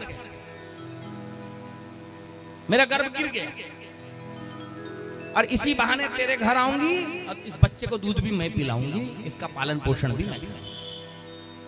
तू कुछ मत करना, बस पैसे खर्चे कर। और इस फल को क्या करूं? अरे क्या करना है, वो गाय तो है तेरे, ये फल गाय को खिला दे, गाय को बछड़ा बछड़ी कुछ हो जाएगा, खिला दे। अब घर में रहना, गुप्त रूप से पेट में कपड़े बांध करके बाहर मत निकलना, वरना सारी पोल पट्टी खुल जाएगी भैया। बिल्कुल गुप्त रूप से रहना। आप धुंधली ने वैसा ही किया, बिल्कुल घर में अंदर गुप्त रूप से फल को खिला दी गाय को, बिल्कुल घर के अंदर बंद हो गई। 9 महीना बीता, धुंधली की बहन को एक लड़का हुआ। रातों रात उस लड़के को ला करके धुंधली को सौंप दिया। सवेरा होते ही धुंधली नाटकीय ढंग से अपने पति से बोली, अजी सुनते हो, कहां गए? मुझे लड़का हुआ है। आत्मदेव ब्राह्मण ने सुना, अरे मुझे लड़का हुआ। खुशी के मारे पागल ब्राह्मणों को बुलाया, बालक का जात कर्म संस्कार करवाया, शुद्धिकरण का हवन करवाया, बच्चे का नामकरण किया और नाम रखा धुंधुकारी। कुछ समय बीता, जिस गाय को फल खिलाया गया था उस गाय को एक मनुष्याकार सर्वांग सुंदर बालक हुआ। उस बालक के कान गौ के जैसे थे, इसीलिए उस बालक का नाम गोकर्ण रखा गया। बोलिए गोकर्ण जी महाराज की जय हो।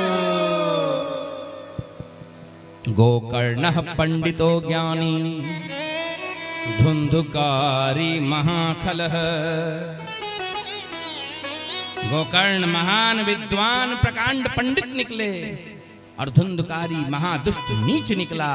यहां तक कि वैश्याओं के जाल में फंस करके अपने पिता की सारी संपत्ति नष्ट कर दी। गोकर्ण जी महाराज घर छोड़ के चले गए। इससे इतना परेशान हो गए कि बोले नहीं नहीं नहीं रहना ऐसे माहौल में। तजोरे मन हरि विमुखन को संग, जाके संग विपत्ति उपजत है, जिनके संग कुबुद्धि उपजत है, पड़त भजन में भंग, तजोरे मन हरि विमुखन को संग। जिनकी संगत में रहने से तुम्हारी बुद्धि बिगड़ जाए, ऐसे लोगों की संगत में कभी मत बैठो। गोकर्ण जी महाराज घर छोड़ के चले गए। धुंधुकारी पूरा आतंक मचाया हुआ है। एक एक करके पिता की सारी संपत्ति बेचते जा रहा है, वेश्याओं के पीछे खर्चा करते जा रहा है, गलत आदतें सुधार रही हैं, गलत आदतों में पिता का पूरा पैसा खर्च कर रहा है। सब कुछ खर्च हो गया, घर के बर्तन आदि उठाने लगा। पिता आत्मदेव ब्राह्मण मना किया। पिता को भी आज झपट दिया है, डांट दिया है। पुत्र से अपमानित होकर के आत्मदेव ब्राह्मण घर छोड़ के चले गए और याद करने लगे कि सन्यासी ने ठीक कहा था, संतान से दुख मिलता है, सुख नहीं मिलता। काश मैं उनकी बात मान करके भजन करने में लग गया होता, मेरा कल्याण हो जाए। रोने लगा। उसी समय गोकर्ण जी का आगमन हुआ है। गोकर्ण जी महाराज ने अपने पिता को उपदेश दिया कि पिताजी, देहेस्तिमान सुरुद्रे विमतिम त्यजत्वं जाया सुदादिशु सदा ममतां विमुंच पश्चानिशं जगदिदं क्षणभंग निष्ठम। अरे पिताजी, संसार में किसे आप सत्य मान रहे हैं, नित्य मान रहे हैं? वैराग्य राग रसो भव भक्ति निष्ठ। जो आया है वो जाएगा। स्त्री पुत्र में अपनी ममता मोह को हटा दीजिए। दूसरों के गुण और दोषों के बारे में ज्यादा विचार मत कीजिए। संतों की सेवा में लग जाइए, भगवान का भजन कीजिए, इसी में आपका कल्याण है। गोकर्ण की आज्ञा को मान करके आत्मदेव ब्राह्मण भजन करता हुआ अंत में दिव्य धाम गोलोक धाम को प्राप्त किया। बोलिए श्री वृंदावन बिहारी लाल की जय हो। राधे राधे गोविंद गोपाल, राधे राधे राधे गोविंद गोपाल राधे, राधे राधे गोविंद गोपाल, राधे राधे राधे गोविंद गोपाल राधे, गोविंद राधे गोपाल राधे, गोविंद राधे गोपाल राधे, गोविंद राधे राधे गोपाल राधे, गोविंद राधे राधे गोपाल राधे, राधे राधे गोविंद गोपाल राधे, राधे गोविंद गोपाल राधे, जय राधे राधे गोविंद गोपाल राधे, राधे राधे गोविंद गोपाल राधे। पिता के चले जाने के बाद धुंधुकारी अपनी मां पर तो जोर दिखाने लगा। घर के बर्तन आदि उठा कर ले जाने लगा। मां ने रोका तो धुंधुकारी ने आज अपनी मां को एक तमाचा लगा, एक तमाचा जड़ दिया। बेटे के हाथ से मार खा करके धुंधुली को इतना बुरा लगा, इतना बुरा लगा, इतना कष्ट पहुंचा, तुरंत कुएं में कूद करके आत्महत्या कर ली। नहीं रहा गया। अब माता पिता दोनों के दोनों चले गए हैं। धुंधुकारी अकेले उस घर का राजा बन गया। 5 वैश्याओं को अपने घर में रख लिया। धन संपत्ति खत्म हो गई है। चोरी करने लग गया है, डाका डालने लग गया है। दिन भर चोरी करता, रात के आता। चोरी का सामान देख करके वैश्याएं सोचती कि एक ना एक दिन राजा इस चोर धुंधुकारी को पकड़ लेगा, जेल में डाल देगा, हो सकता है फांसी भी चढ़ा दे और इसके चोरी किए हुए सारे के सारे धन को राजा जब्त कर लेगा। एक काम करती हैं, हम ही लोग इसे मार डालती हैं और जितना सोना चांदी ये लूट के लाया है आपस में बांट दें। ऐसा सोच करके आधी रात के समय जब धुंधुकारी घोर निद्रा में सोया था, उसे खटिया में बांध दी है। जलती हुई लकड़ी उसके मुख में डाली है। तड़प तड़प करके धुंधुकारी की मौत हुई है। उसके मरने के बाद वे वैश्याएं संपत्ति को, धन सोना चांदी को आपस में बांट करके चली गई।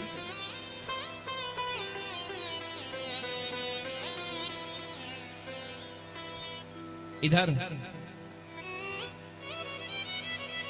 धुंधुकारी महान पाप कर्म किया। पाप करने के कारण धुंधुकारी प्रेत बना है। प्रेत बनकर के उसी सूने मकान में रहने लगे।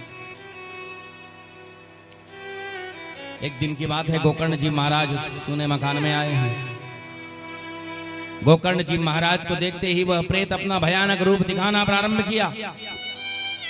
कभी हाथी बन जाता, कभी भेड़ा बन जाता, कभी अग्नि का रूप धारण कर लेता। इत्यादि रूपों को देख करके गोकर्ण जी महाराज समझ गए कि ये कोई दुर्गति को प्राप्त हुआ प्रेत है। तुरंत जल छींचे हैं। जल छींच करके बोले कि तू कौन है? प्रेत रोते रोते बोला, अहम भ्राता तुदीयोस्मि, धुंधकारी की नाम कह।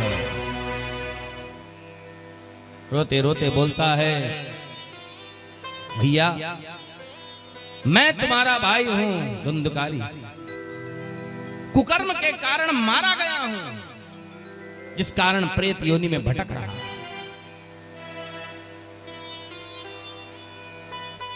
गोकर्ण जी महाराज कहते हैं कि ये क्या बात कर रहे हो, मैंने तो तेरे लिए गया जी में पिंडदान किया है, और ऐसा कहा जाता है कि जो गया में पिंडदान कर देते हैं जिनके लिए, वो प्रेत योनि में कभी नहीं जाते।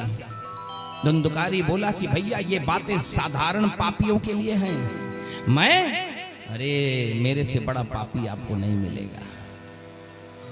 मेरे लिए एक क्या दो क्या सैकड़ों बार गया श्राद्ध कराओ, लेकिन मैं मुक्त होने वाला नहीं। मेरी मुक्ति के लिए कोई दूसरा उपाय सोचिए। रात बीत गई, सवेरे गोकर्ण जी महाराज बड़े बड़े पंडितों को बुला करके पूछे कि इस प्रेत की मुक्ति कैसे हो, कोई जवाब नहीं दे पाया। अंत में गोकर्ण जी महाराज ने सूर्य नारायण की स्तुति किया है। सूर्य भगवान ने कहा कि इस प्रेत को भागवत की कथा सुनाओ, ये मुक्त। तब गोकर्ण जी महाराज एक ब्राह्मण दंपत्ति को प्रधान जजमान बना करके बिठाए, प्रथम स्कंद से स्पष्ट स्वर में भागवत की कथा सुनाना प्रारंभ किए। सायंकाल के समय एक आश्चर्य देखने को मिला।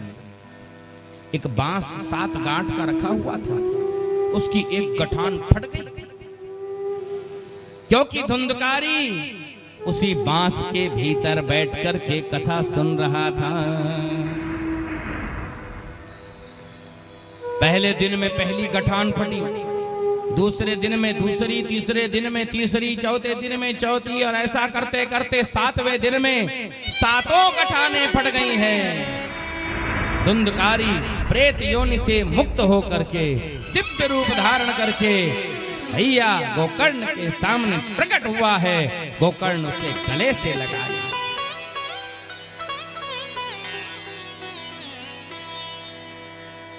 धुंधकारी बोला कि भैया धन्या भागवती वार्ता प्रेत पीड़ा विनाशिनी, ये भागवत की कथा धन्य है जो प्रेत की पीड़ा से विनाश करने वाली है, प्रेत की पीड़ा से मुक्त करने वाले। आपने मेरे ऊपर बहुत बड़ी कृपा किया जो मुझे भागवत की कथा सुना दी।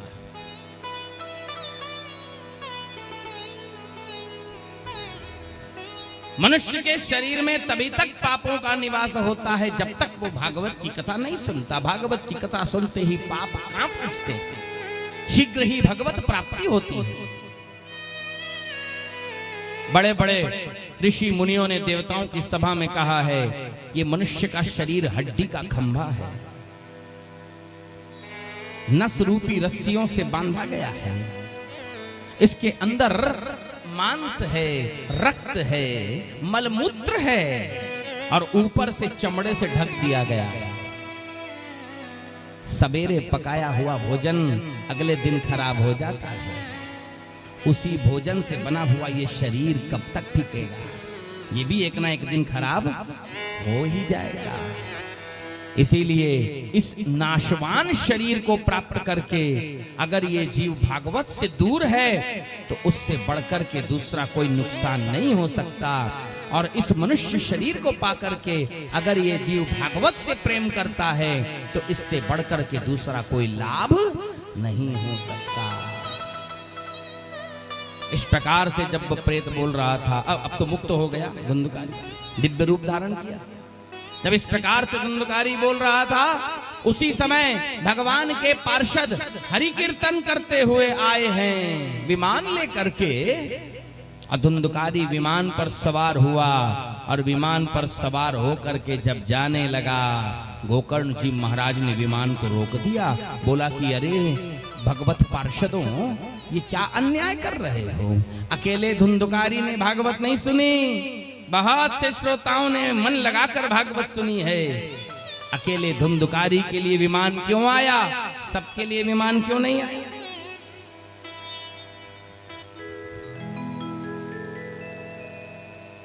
भगवान के पार्षदों ने कहा कि गोकर्ण जी सबने भागवत सुनी, ये बात सत्य है, लेकिन जिस प्रकार से मन लगा करके गोकर्ण की कथा को आपकी मुख से निकली हुई भागवत की कथा को धुंधकारी ने सुना, उस प्रकार से अन्य श्रोताओं ने नहीं सुना। क्यों? क्योंकि धुंधकारी दिन में भागवत सुनता था और रात में भागवत गुनता था, सोचता था, उसके बारे में स्मरण करता था, अपने पापों को याद करके आंसू गिराता था। और बाकी लोग घर में जाकर के अपनी इधर उधर की बातें करते हैं, चर्चा करते हैं, कोई कथा की बात नहीं करते, कुछ नहीं करते। जैसे अभी घर जाओगे, जाते ही क्या करोगे? ला रे टीवी चालू कर रहे हैं, मोबाइल लगे रहे उसी। नहीं, ये 7 दिन तुम्हें तपस्या करनी है। ये 7 दिन तुम्हें संयम में रहना है, नियम में रहना है। ये 7 दिन भूल जाओ दुनिया को, लड़ाई झगड़ा, ईर्ष्या, द्वेष, कपट, लाभ हानि, अच्छा बुरा सब छोड़ो, भजन करो। सिर्फ 7 दिन मांग रहा हूं आप लोगों से और ज्यादा कुछ नहीं। उसके बाद 8वें दिन से जो करना होगा करो तुम।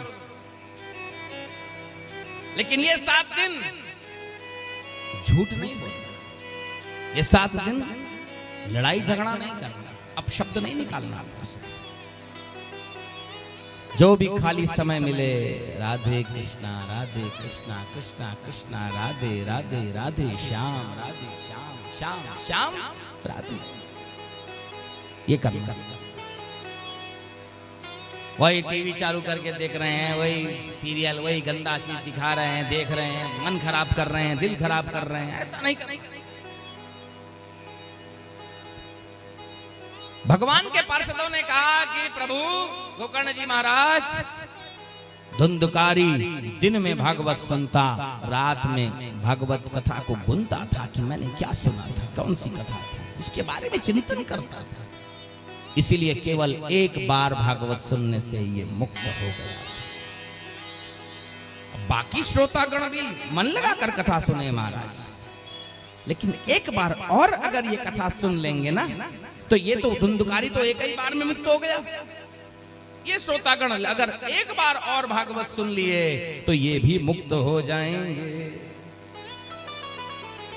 ऐसा बोल करके भगवान के पार्षद हरि कीर्तन करते हुए धुंधकारी को लेके चले गए। श्री हरि नारायण नारायण नारायण, श्री हरि नारायण नारायण नारायण, श्री हरि नारायण नारायण नारायण, श्री हरि नारायण नारायण नारायण, भजमन नारायण नारायण नारायण, भगवन् नारायण नारायण नारायण, भजमन नारायण नारायण नारायण, भगवन् नारायण नारायण, लक्ष्मी नारायण नारायण नारायण, लक्ष्मी नारायण नारायण नारायण, भजमन नारायण नारायण नारायण। नारायण नारायण नारायण। कुछ महीने बीते और सावन का महीना आया। अभी कौन सा महीना चल रहा है? श्रावणे मासी गोकर्ण कथा मूचे तथा पुनः। दोबारा गोकर्ण जी ने भागवत कही है, श्रोताओं ने मन लगा करके भागवत को सुना है। और जैसे ही भागवत कथा संपन्न हुई, अंतिम दिवस भगवान भक्तवत्सल कथा मंडप में प्रकट हुए, गोकर्ण को गले से लगा करके दिव्य रूप दे दिए। और जितने श्रोतागण बैठे थे, सब के सब श्रोतागण दिव्य रूप धारण करके दिव्य धाम को चले गए। देवतागण वृंद भी बजाते हुए पूरे।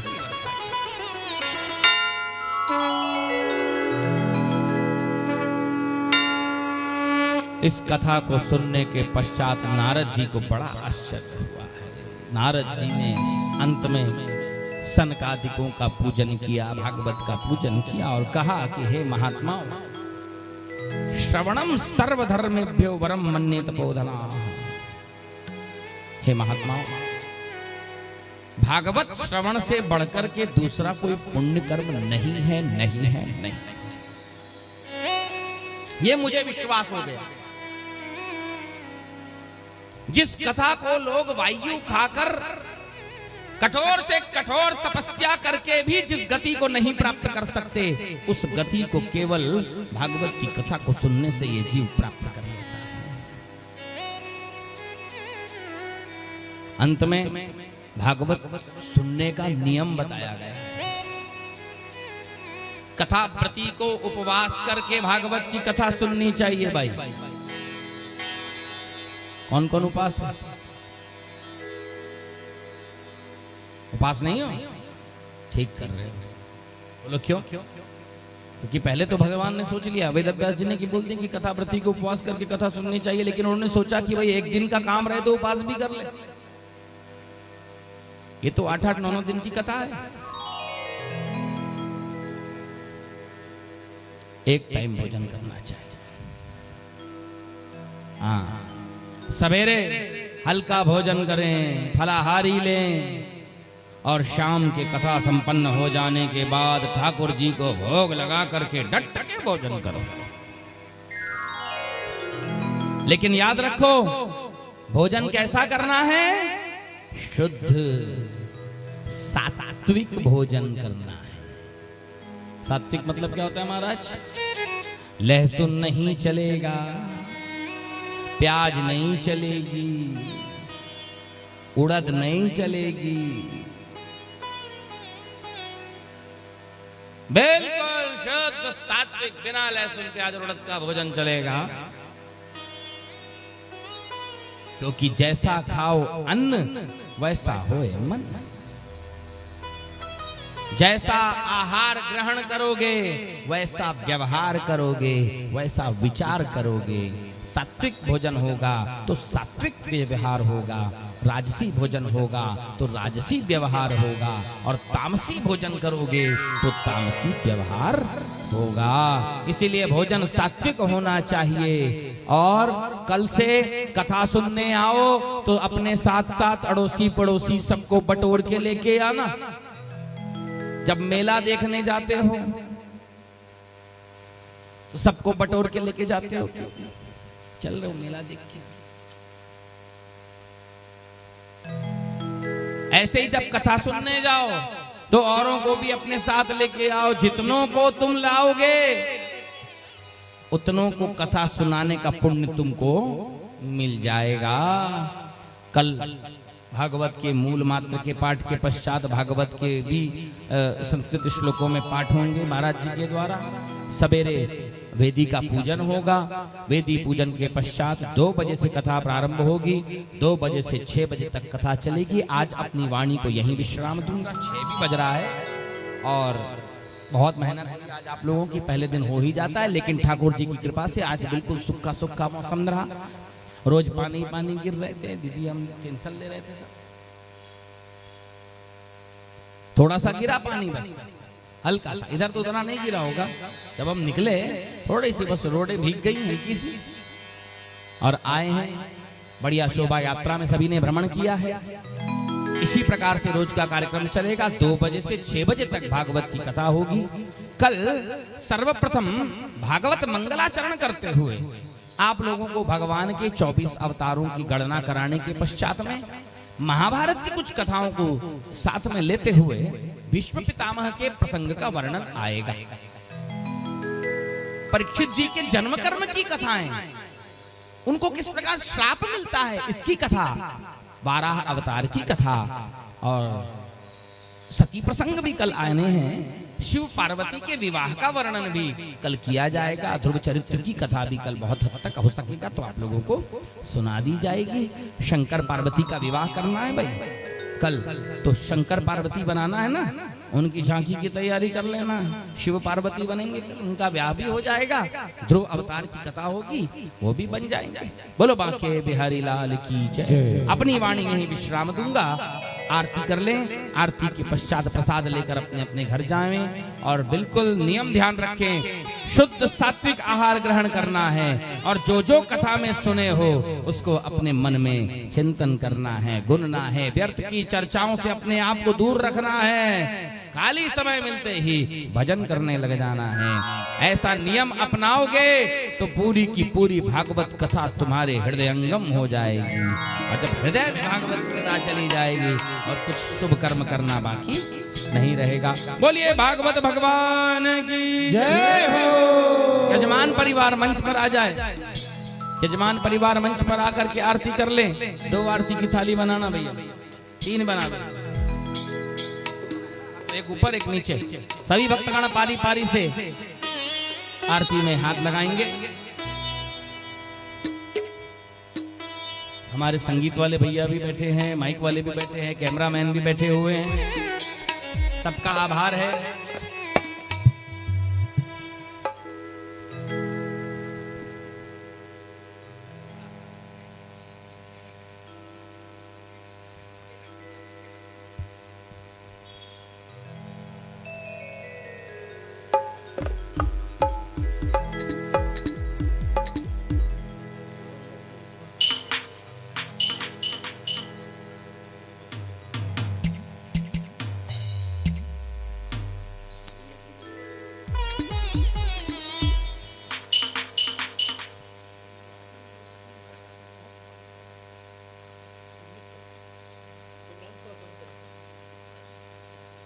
बताओ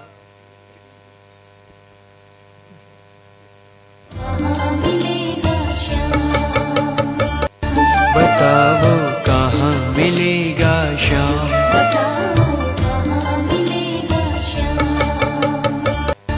बताओ कहाँ मिलेगा श्याम।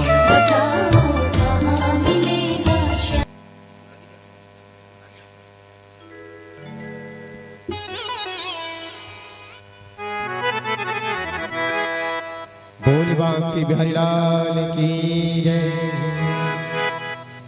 श्री बांके बिहारी तेरी आरती गावो, कुंज बिहारी तेरी आरती गावो। बांके बिहारी तेरी आरती गावो, कुंज बिहारी तेरी आरती गावो। आरती गाऊं प्यारे तुझको रिझाऊं, आरती गाऊं प्यारे आपको रिझाऊं। बांके बिहारी तेरी आरती गाऊं, बिहारी तेरी आरती गाऊं। और मुकुट प्यारे सिर पे सोहे, और मुकुट प्यारे सिर पे सोहे। प्यारी बंसी मेरो मनी मोहे, प्यारी बंसी मेरो मन मोहे। देख सभी पहले हरि मैं जाऊं, बिहारी तेरी आरती गाऊं। चरणों से निकली है गंगा प्यारी, चरणों से निकली है गंगा प्यारी। जिसने सारी दुनिया तारी, जिसने सारी दुनिया तारी। उन चरणों के बलिहारी जाऊं, बांके बिहारी तेरी आरती गाऊं। दासयनाथ के नाथी आप हो, दासयनाथ के नाथ आप हो। दुख सुख जीवन प्यारे साथी आप हो, दुख सुख जीवन प्यारे साथ आप हो। हरि चरणों में गए शीश झुकाओ, बांके बिहारी तेरी आरती गाऊं। श्री हरिदास के प्यारे तुम हो, श्री हरिदास के प्यारे तुम हो। मेरे मोहन जीवन धन हो, मेरे मोहन जीवन धन हो। देख युगल सभी बलि बलि जाऊं, बांके बिहारी तेरी आरती गाऊं। श्री भागवत भगवान की है पापियों को आपसे है तारती।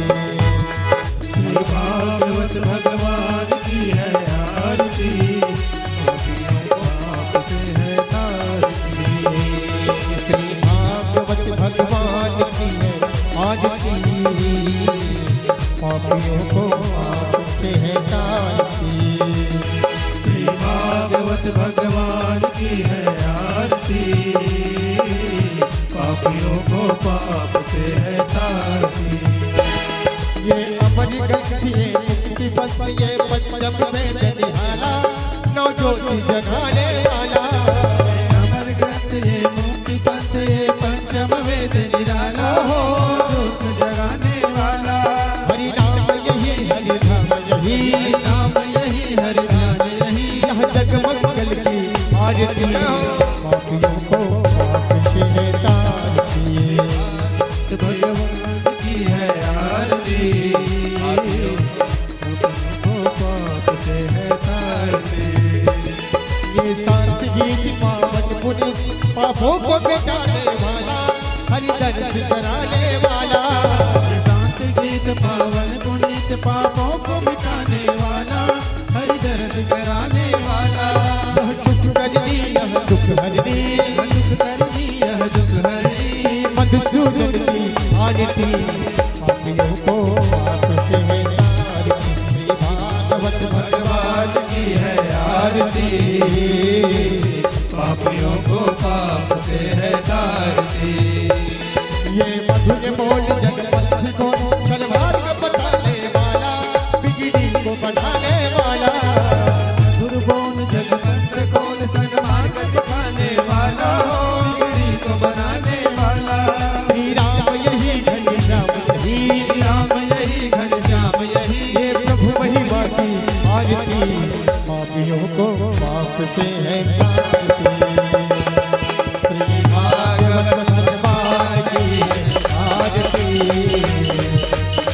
पापियों को पाप से है तारती।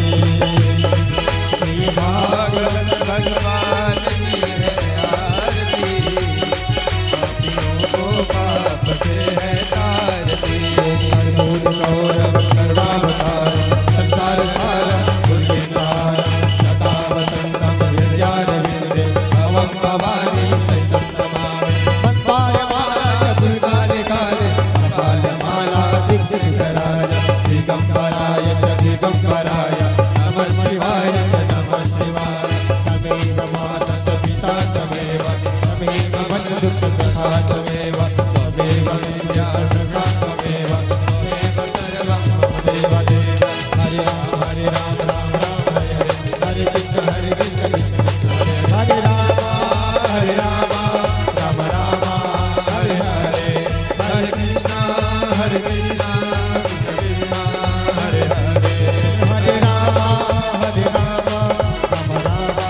हरे हरे, हरे राम राम राम हरे हरे, हरे राम राम हरे हरे कृष्ण कृष्ण कृष्ण हरे हरे राम राम हरे हरे कृष्ण कृष्ण कृष्ण हरे हरे, हरे राम राम हरे हरे कृष्ण कृष्ण कृष्ण हरे हरे।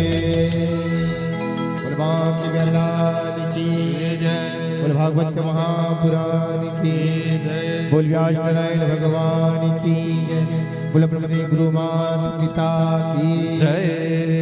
अथ श्रीमंत्र पुष्पांजलि।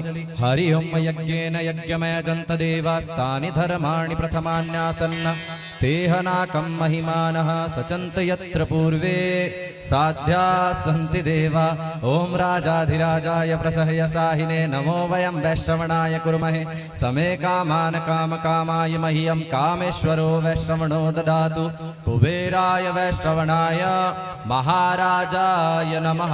ओम स्वस्ति साम्राज्यं भोज्यं स्वराज्यं वैराज्यं पारमेष्ठयं राज्यं महाराज्यमाधिपत्यमयं समन्तपर्यायी स्यात् सार्वभौमा सार्वायुषयान् तदा परार्थात् पृथिवी समुद्रपर्यन्ताय एकराटति तदप्ये श्लोकोऽभिगीतो मरुतः परिवेष्टारो मरुतस्यावसन्गृहे आवीक्षितस्य कामप्रेर्विश्वे देवाः सभासद सेवन्तिका बकुलचम्पकपाटलाब्जे पुण्णात् गजातिकरवीररसालपुष्पे बिलवप्रवालतुलसीदलमञ्जलिरभि त्वं पूजयामि जगदीश्वर मे प्रसीद त्वमेव माता च पिता त्वमेव बन्धुश्च सखा त्वमेव विद्या द्रविडं त्वमेव सर्वं मम देव नानासुगन्धिपुष्पाणि यथा कालोद्भवानि च पुष्पाञ्जलिर्मया दत्तं गृह्णां परमेश्वर अथ श्रीमंत्र पुष्पांजलिं समर्पयामि।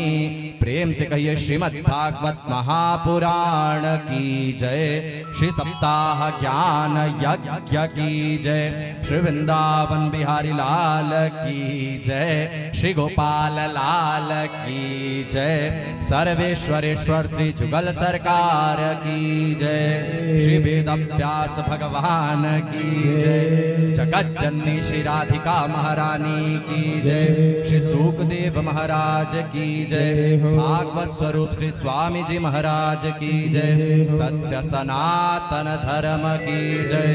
जय जय श्री राधे, जय जय श्री राधे, जय जय श्री राधे श्याम। विजयी भव, विजयी भव, विजयी भव।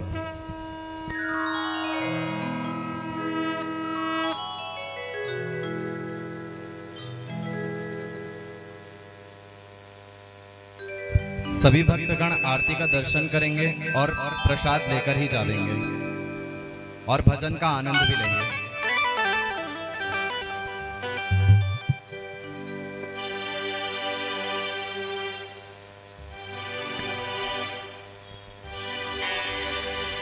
मिलेगा सावरिया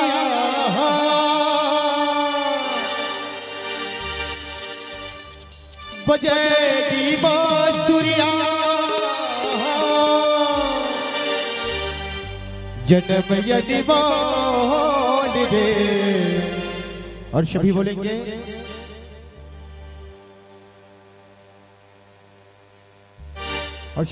क्या? जन्म यनिमान दे, राधे राधे बोले रे। जन्म यनिमान दे, राधे राधे बोले रे। मिलेगा सावरिया, बजेगी बांसुरिया, जन्म यनिमान दे, राधे राधे बोले रे। जन्म यनिमान दे, राधे राधे बोले।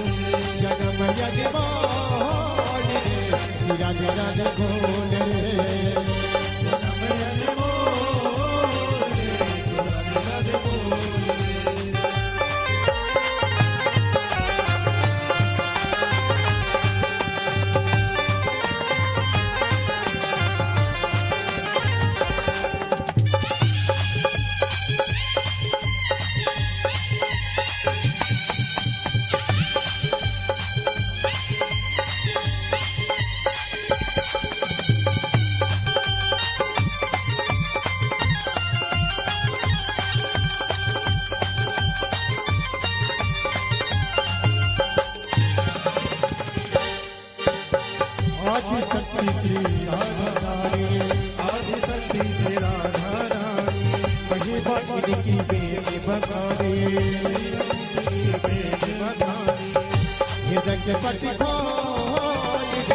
राधे राधे बोल रे।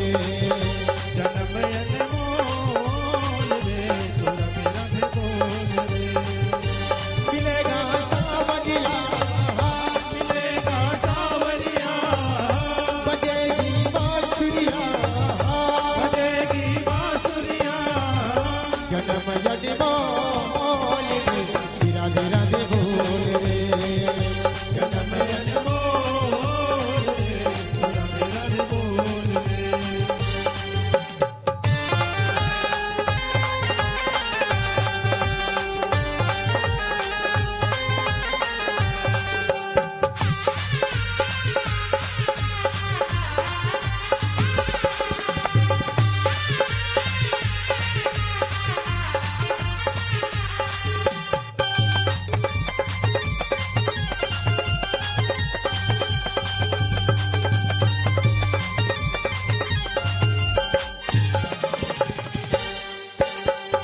राधे श्याम मनोहर जोड़ी राधे श्याम मनोहर जोड़ी लाख भारत बरसे जोड़ी प्रेम रस घोली रे राधे राधे बोल रे जन्म अनमोल रे राधे राधे बोल रे मिलेगा सावरिया बजेगी बांसुरिया जन्म यज्ञ बोल रे राधे राधे बोल रे जन्म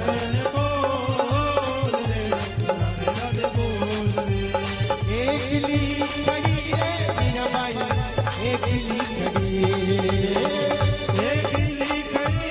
मीरा बाई एकली खड़ी मोहन आओ तो सही गिरधर आओ तो सही माधव रे मंदिर में मीरा बाई एकली खड़ी मोहन आओ तो सही गिरधर आओ तो सही माधव रे मंदिर में मीराबाई एकली खड़ी रे मीराबाई एकली खड़ी ओ एकली खड़ी रे मीराबाई एकली खड़ी आओ तो सही गिरधर आओ तो सही माधव रे मंदिर में मीराबाई एकली खड़ी आओ तो सही माधव रे मंदिर में मीराबाई एकली खड़ी माधव रे मंदिर में मीराबाई एकली खड़ी माधव रे मंदिर में मीराबाई एकली खड़ी माधव रे मंदिर में मीराबाई एकली खड़ी बोल बांके बिहारी लाल की जय हो।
जय जय श्री राधे।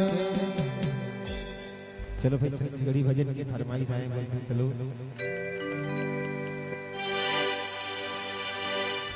मन के कोई नहीं बोले वो दीदी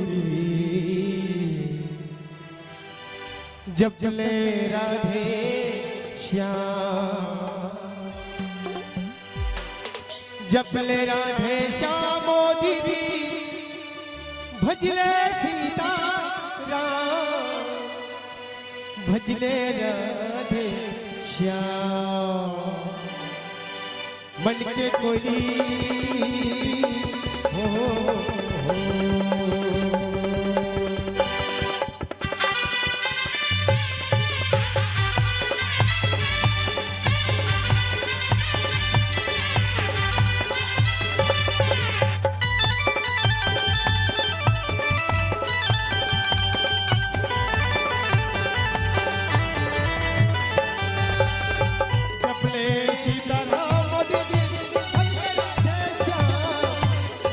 सीता राम दीदी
गुरगुर बोली सबों के मन लावे, ये भागवत के गुरगुर बोली सबों के मन लावे।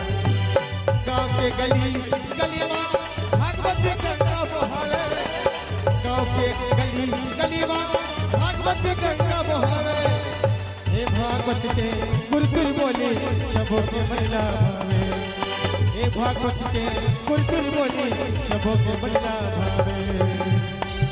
मन के कोई नहीं हो, मन के कोई नहीं बोले बोले भजले हाथ जा, मन के कोई नहीं बोलेगा भैया चपले हाथ जा, मन के कोई नहीं बोलेगा भैया चपले तारा, मन के कोई